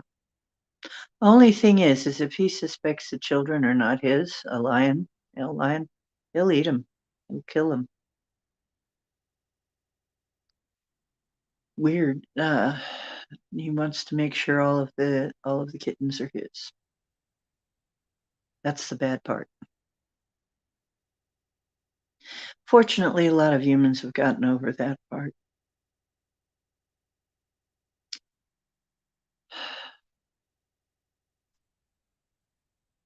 However, I don't know how they do it on Lyra. I don't know how that's done on Lyra, but probably differently. They are evolved after all.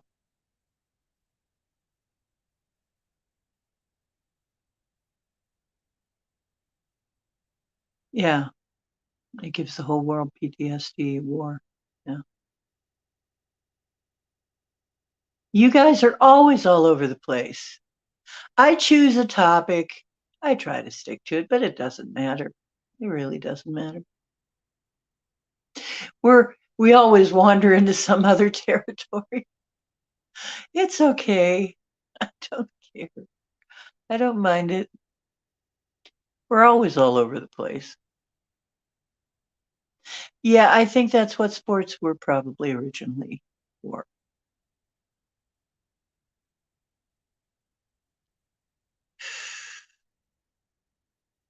I feel like walking around barefoot outside, but we also have a ton of dogs in this building. So you have to be careful where you walk around outside.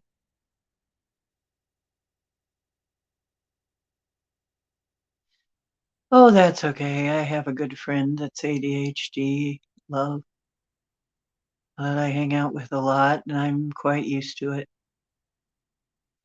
There's a couple of things that can help you with that.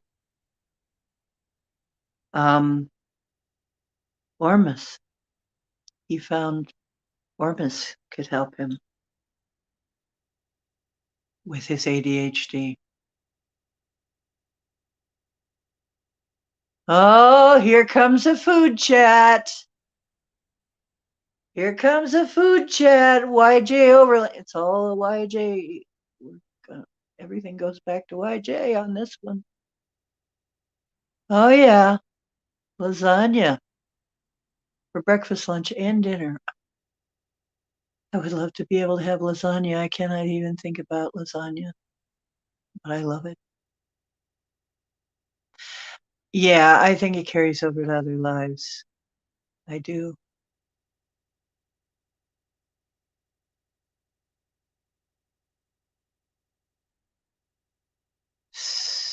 Um, People can get born with wounds from the last life on them.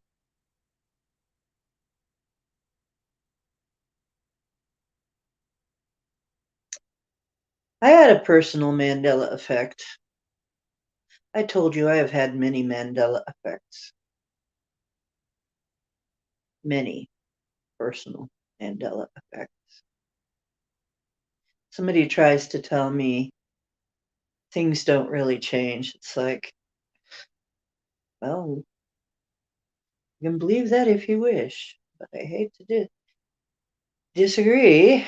But I had a birthmark that I have had since birth. It disappeared. It looked like a shooting star on my right leg. Disappeared. It vanished.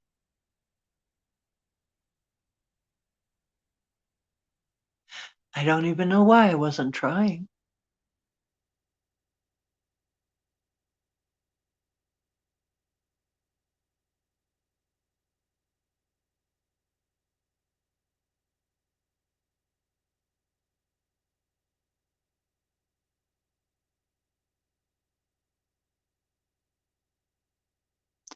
You probably do, love.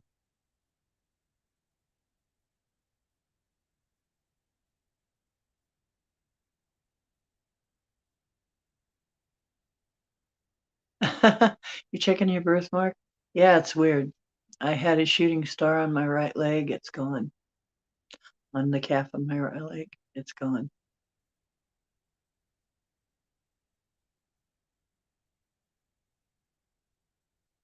I'm going to check it again just to make sure. Let me see. Still gone. Still gone.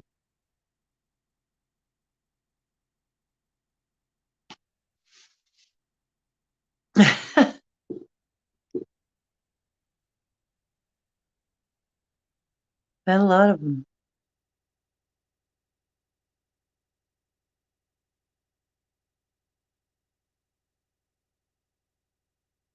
Ah, ah, that's funny. They do. And they can just shift. And it's like you're there. I know this place like I know the back of my. What's that mole doing there? The old joke, right? I know it like the back of my hand. Except I never saw that mole before. What's it doing there? Or I thought I had a mole right there. Where did it go?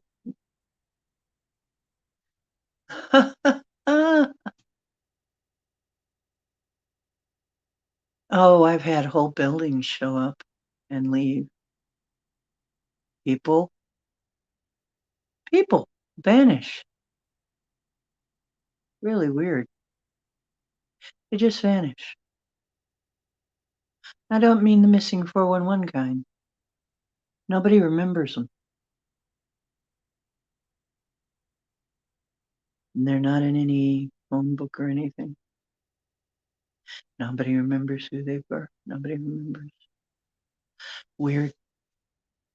And pretty soon I forget too. I go, there was somebody like I can't even tell you right now. I can't even mention one because I can't think of their name. But I know it's happened. I remember telling somebody, holy cow, nobody can even remember this person.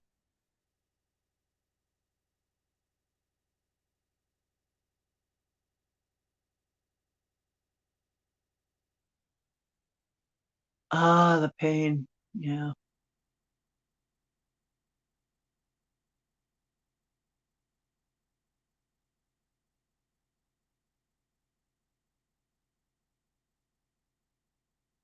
Yeah.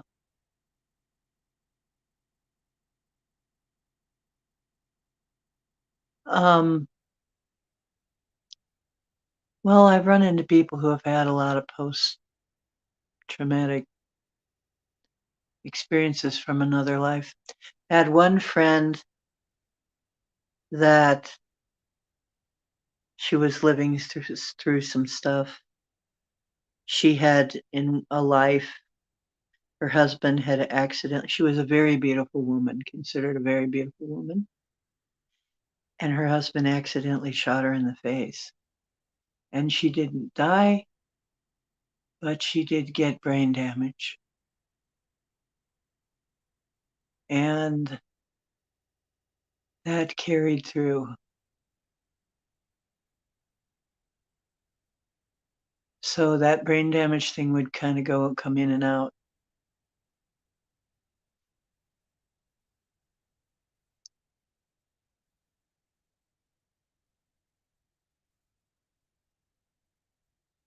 Yeah, I'm sure I got shot a few lifetimes.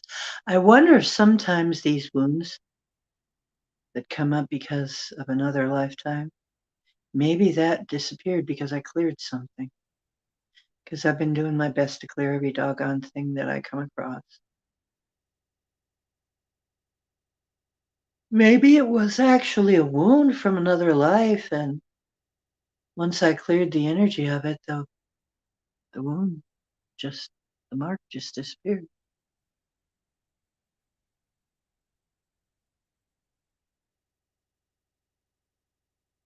Yeah, it was horrible. And he felt forever guilty about it. And in that life, he was forever guilty. She said, well, gosh, if it was that bad, why didn't they just do me in? I said, well, yeah. And then she answered her own question. She said, because that would be murder. Yeah.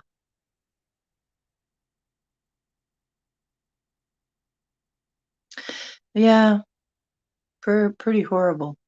And so I had to help her through that. So yeah, those things can transfer.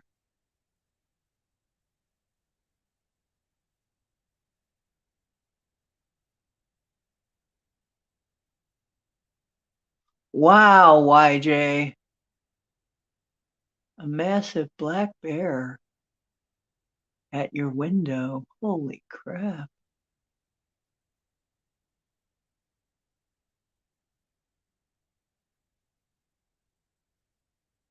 Your window is open.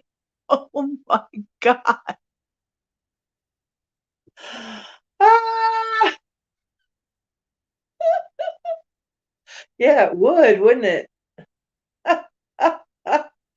Because you know that's all is between you is just this little thin screen bear. Ah, oh my God. Whoa.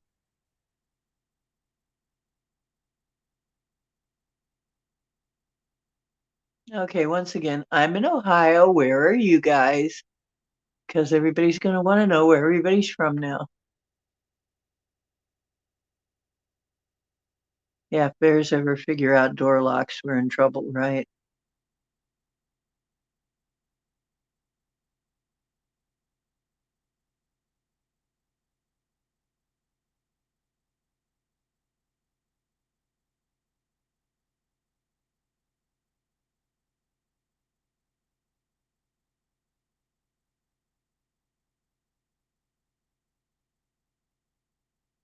Northern British Columbia.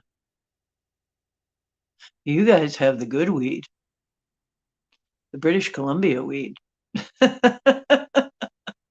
Boy, back in high school, that was a much sought after type. The BC stuff.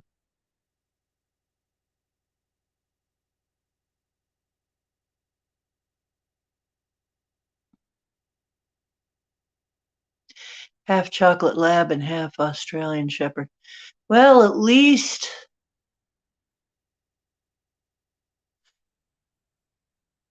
Soaks is not a meth lab.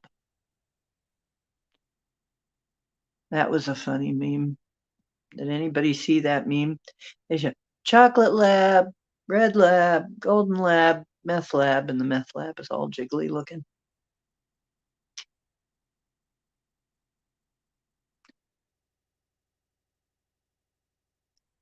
Oh, there's a bunch of stuff here. Let me tell you, Ohio is the land of weird.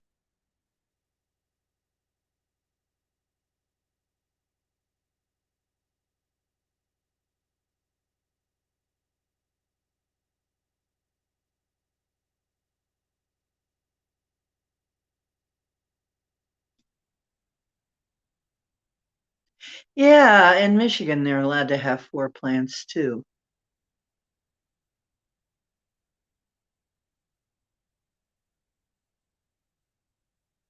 There's a place in Ohio where you can do that too. There are some places where it's allowed. Yeah.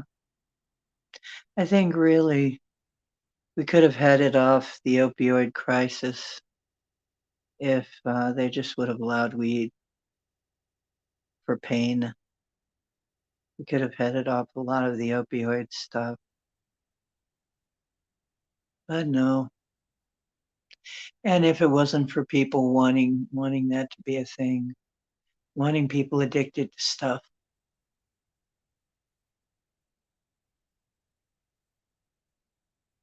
everyone in California is stuff. Even the homeless people living in the street in LA.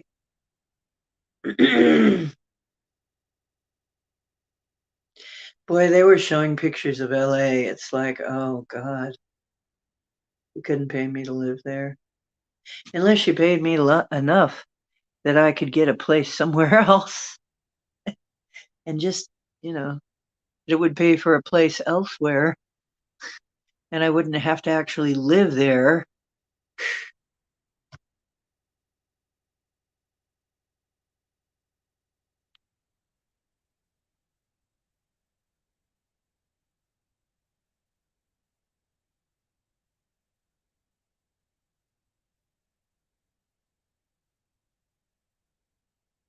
Oh, to make edibles.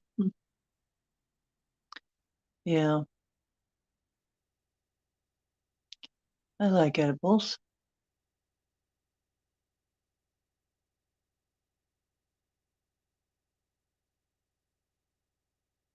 Yeah, some forms of it. Some forms of it is, but the thing is that as I recall,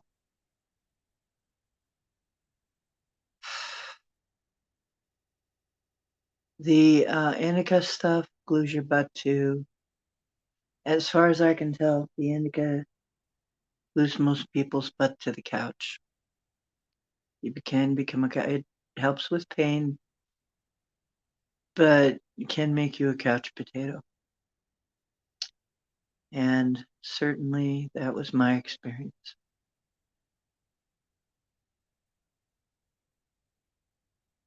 But they have hybrids now. There is a company called Mood. Had anybody heard of this yet? MOOD. It's selling a different type of weed that's legal under the Farm Act of 2018. And see, I got to be careful because we're on YouTube. Who knows? But what they're going to be upset about. Yes, I found out the same thing, YJ.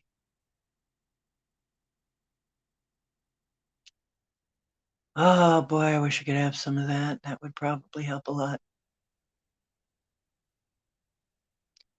Yeah, I've tried to explain that to people.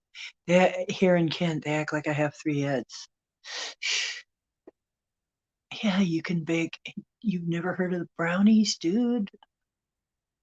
Oh, I bet they are.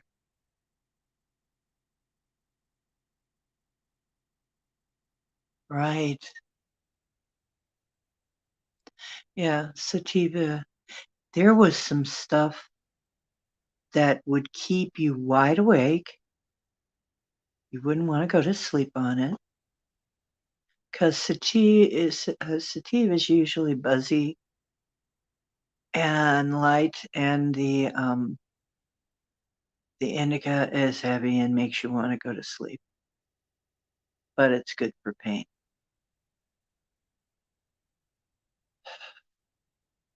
But the sativa was nice because it would help with the pain, but also um, keep you active. You felt like doing things, got creative.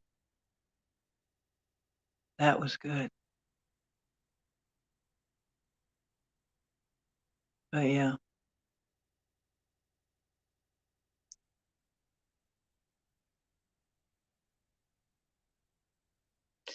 Yeah, there are places in Ohio where people can grow it.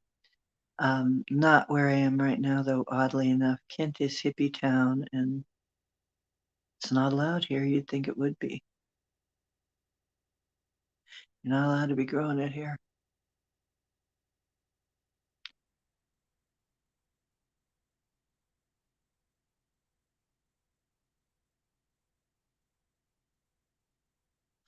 Ah, do you do tabletop games? I used to. I've said it before in SOR, chat. I hope I've said it on here a few times. I was a dungeon mistress. I I used to DM Dungeons and Dragons, Stalking the Night, Fantastic, and Gamora. Those were the three back then.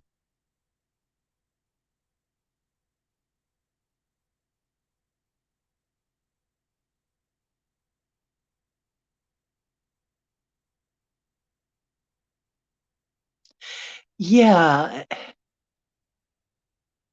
really. And so that's how you know there's got to be some ulterior motive. It's illegal. Why? Because it's going to cut into somebody's pocketbook, right? They're afraid it's going to cut into somebody's money. That's always what it is.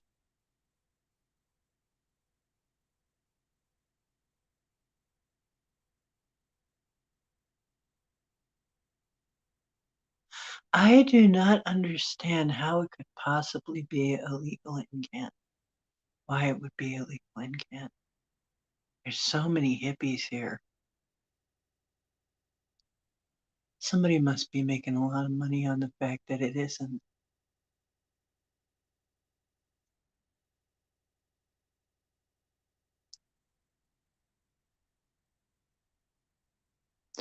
Oh, cool, YJ. By the way, I sent you my number in an email, YJ. You can tell me how to do that thing with my wish list. Because I can't I can't figure out how to send a link. But I am sometimes challenged. I'm sorry. I made it public, though. I made that wish list public. I put a couple other tarot decks on there, too, that I thought were entertaining. I didn't know they had things like Stranger Things and Buffy the Vampire Slayer tarot. Might put Labyrinth on there. May get that someday, just, you know, I don't know. Though it takes a long time for me to get a deck, though. I usually try to pick one I'm really going to use.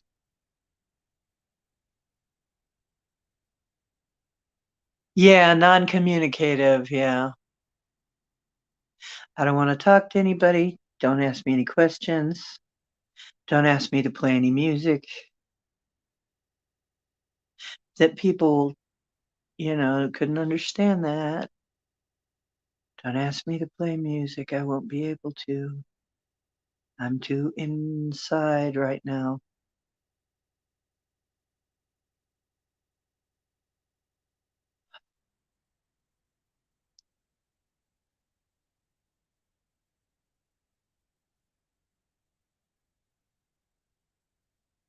Oh, thanks.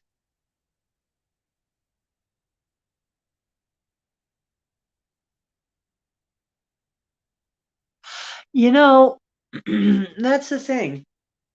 I read in the Netherlands where it's legal across the board, all this stuff,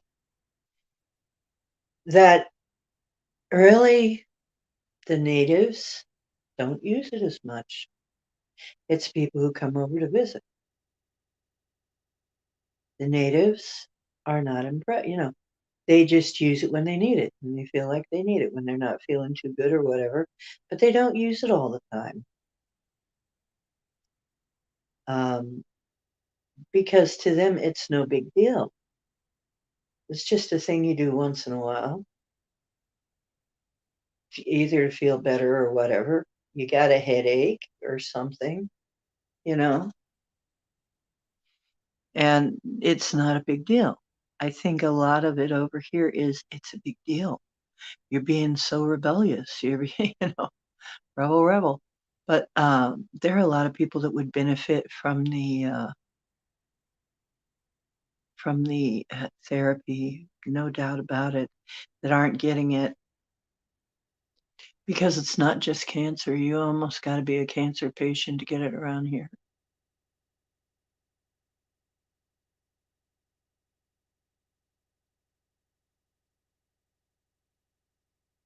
Yeah,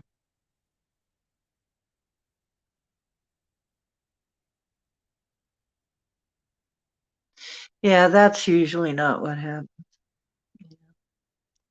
Something different, but not that. Maybe, but not that. Yeah, I really, it only makes sense from a point of economics for whose pocket it's going to affect. That's the only thing. It's the only way.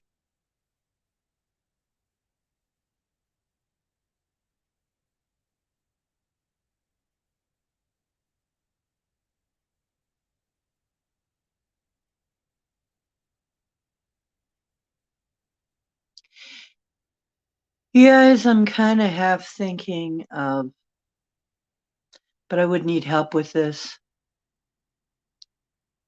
I need help. You know what, Dave? And I was going to volunteer to help a little with Dave's show because he's looking for a producer. I would not be the producer.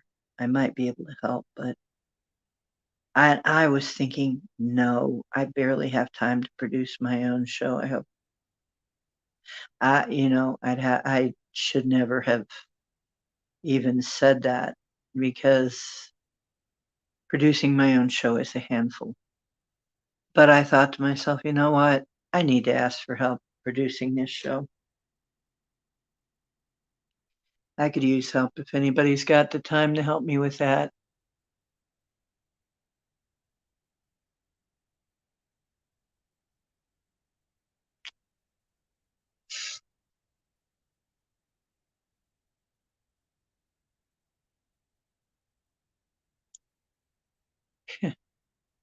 Gosh, I'm cold here because the window's right there. I've got to move my plants to a warmer place, I guess, but I don't know any warmer place with sun. These windows, I'm going to have to get some way,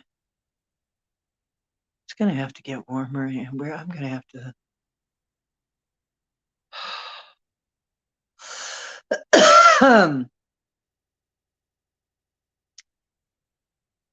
I got a few things I got to adjust about the place, I guess.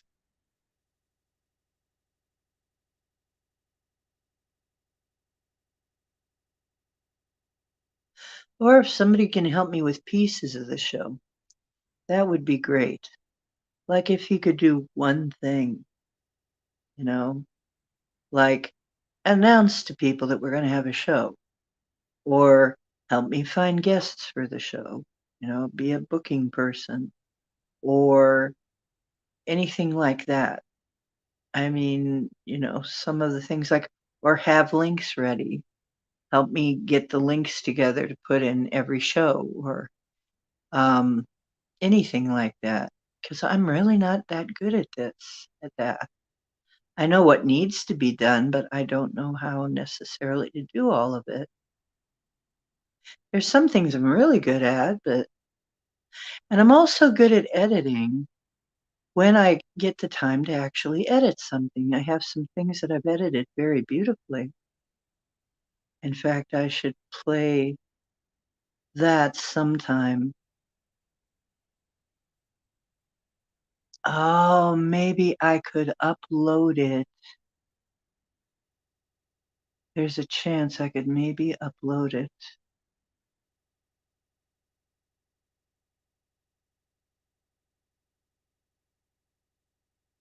Bears at my window. I'm going to try something, you guys. If it completely screws everything up, sorry about that. I'll try and unscrew it. But we've been on for over 2.5 hours. Oh, the only thing is about that Circle K is keeping meat and throwing it at them might habituate them. Yikes. Let me see if I can do this. I'm going to see if I can do this. And if I go away, I'll be back. Okay. I'll try to be back. For some yard, somehow, if I don't come back,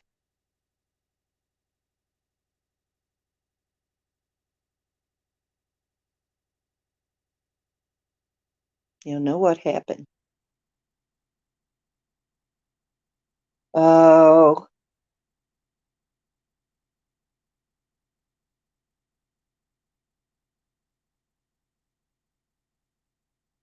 I think I did put it in the wrong place. Yeah.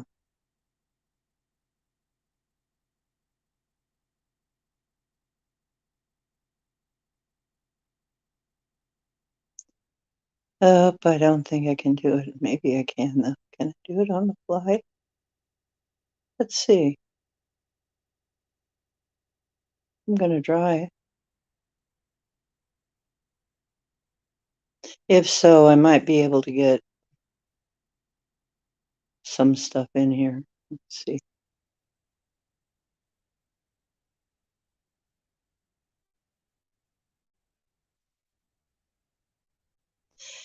Doo-doo-doo. Okay, so I'm going to go back and see how you're doing over here.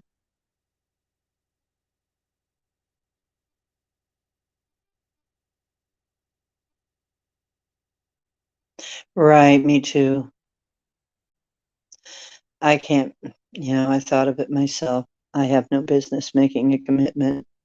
It's all I can do to keep commitments to this channel.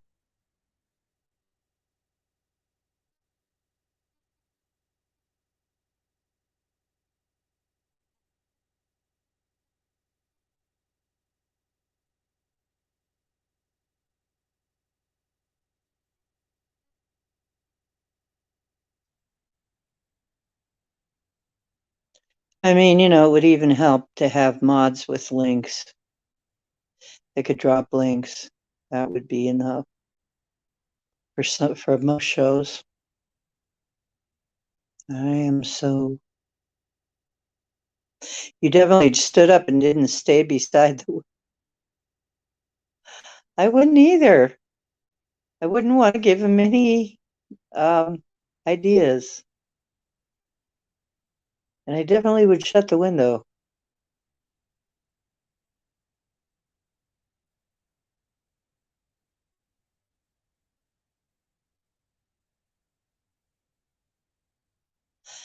I got you thinking you're not abandoning either if someone sent the dog after your friend died. Well, it could be.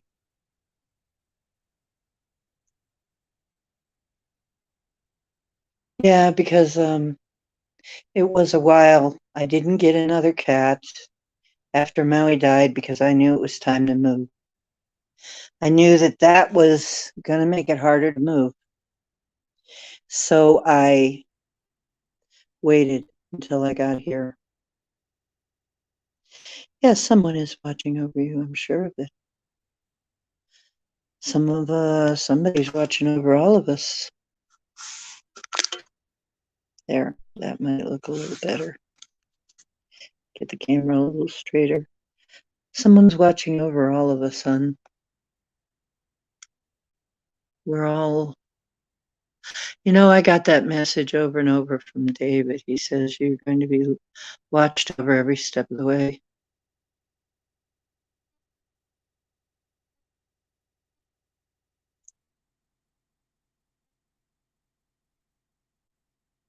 Yeah, I sent him a letter that if I knew what they needed, I might be able to help. But I certainly wouldn't be able to do all of it. I might be able to help with some things.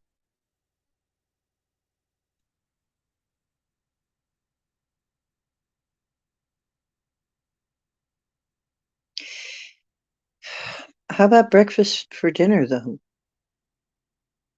YJ, come on, breakfast for dinner?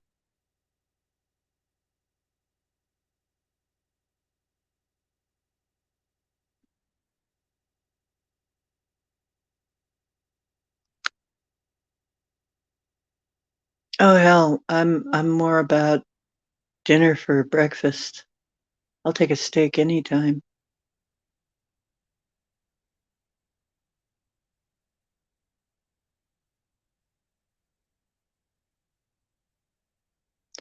Wow, you know what? I realized sorry guys. Some people really, I don't really put on makeup or anything usually for this show. Yep, I get you just get me plain. What you see is what you get. You ever see, I look at these transformation videos, people put on makeup and it's like they're another person. They take off the makeup, they don't even look like the same person.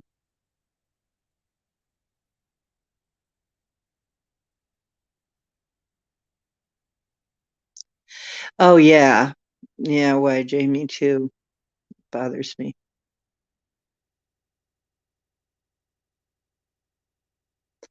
Oh, no toast. Yeah, I know. Now that I'm doing the no carbs, no to little to no carbs, breakfast is a challenge. All those lovely breakfast foods. Ah, I miss them. French toast, pancakes, waffles, even just toast with a runny egg, right? The keto thing, it's so hard sometimes. He wants you to eat more live food. Who is this wizard again? I've forgotten.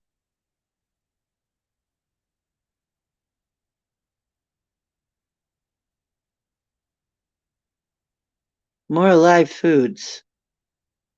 You're going to become a live feeder? That's kind of scary. It's kind of scary, Circle K. Yeah, an egg on toast. Yeah. Really hard to do breakfast without toast, without bread.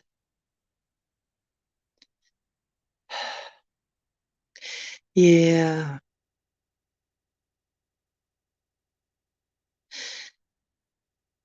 Okay. Well, I'm sorry to hear that, YJ. Yeah.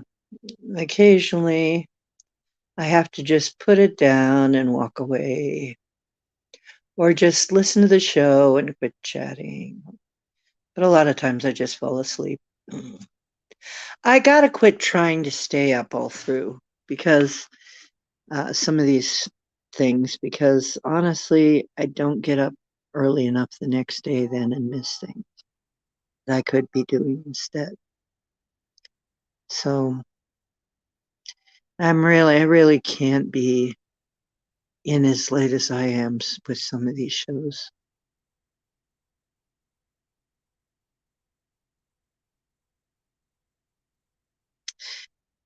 Yeah. Okay. I believe you, Circle K. I just thought maybe I had missed something. I thought, oh, did I miss some chat or something?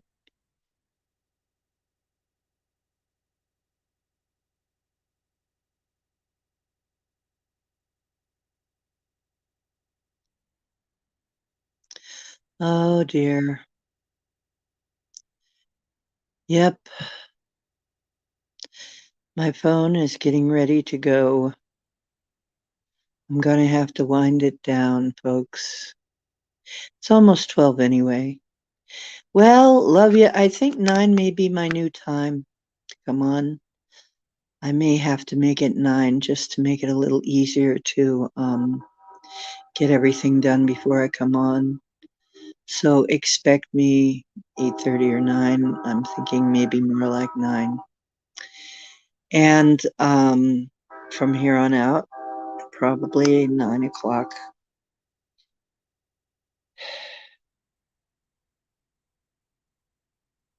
Oh, Dave is a wizard. You really like Dave? Well, yeah, I like Dave. Yeah, well, I understand it too. Yeah, I understand it too. He's trying to make a living. So, okay, Justin. Oh, 5:50. Holy cow, Justin, you must love us. Yeah, crawl on to bed, sweetheart. I'll see you on Sunday, hopefully. Hey, Black. Hey, Black Dragon. How you doing, love? Bacon. Bacon to you, love.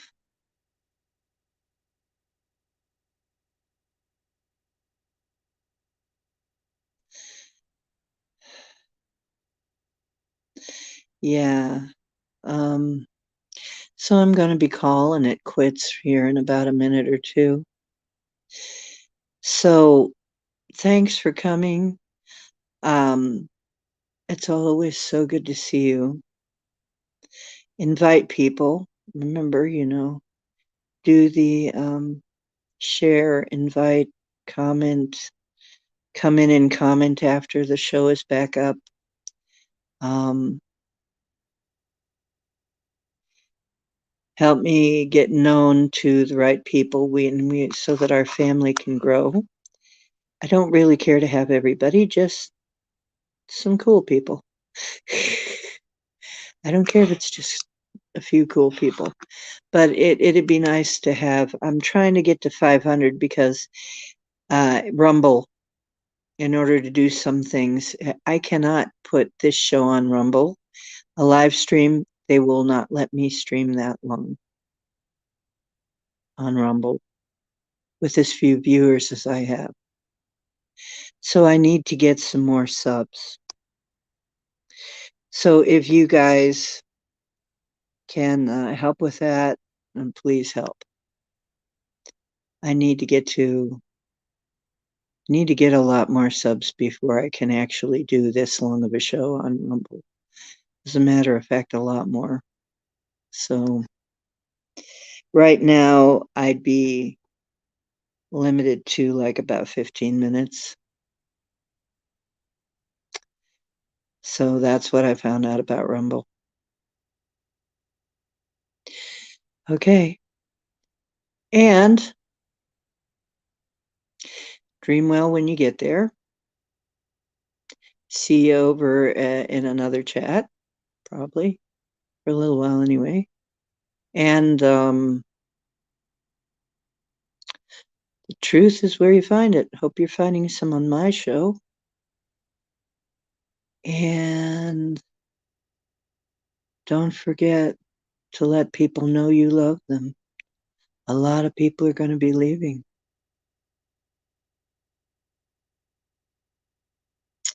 And never forget, you are divine. And when you create, create well and wisely. Thank you. Thank you for being who you are.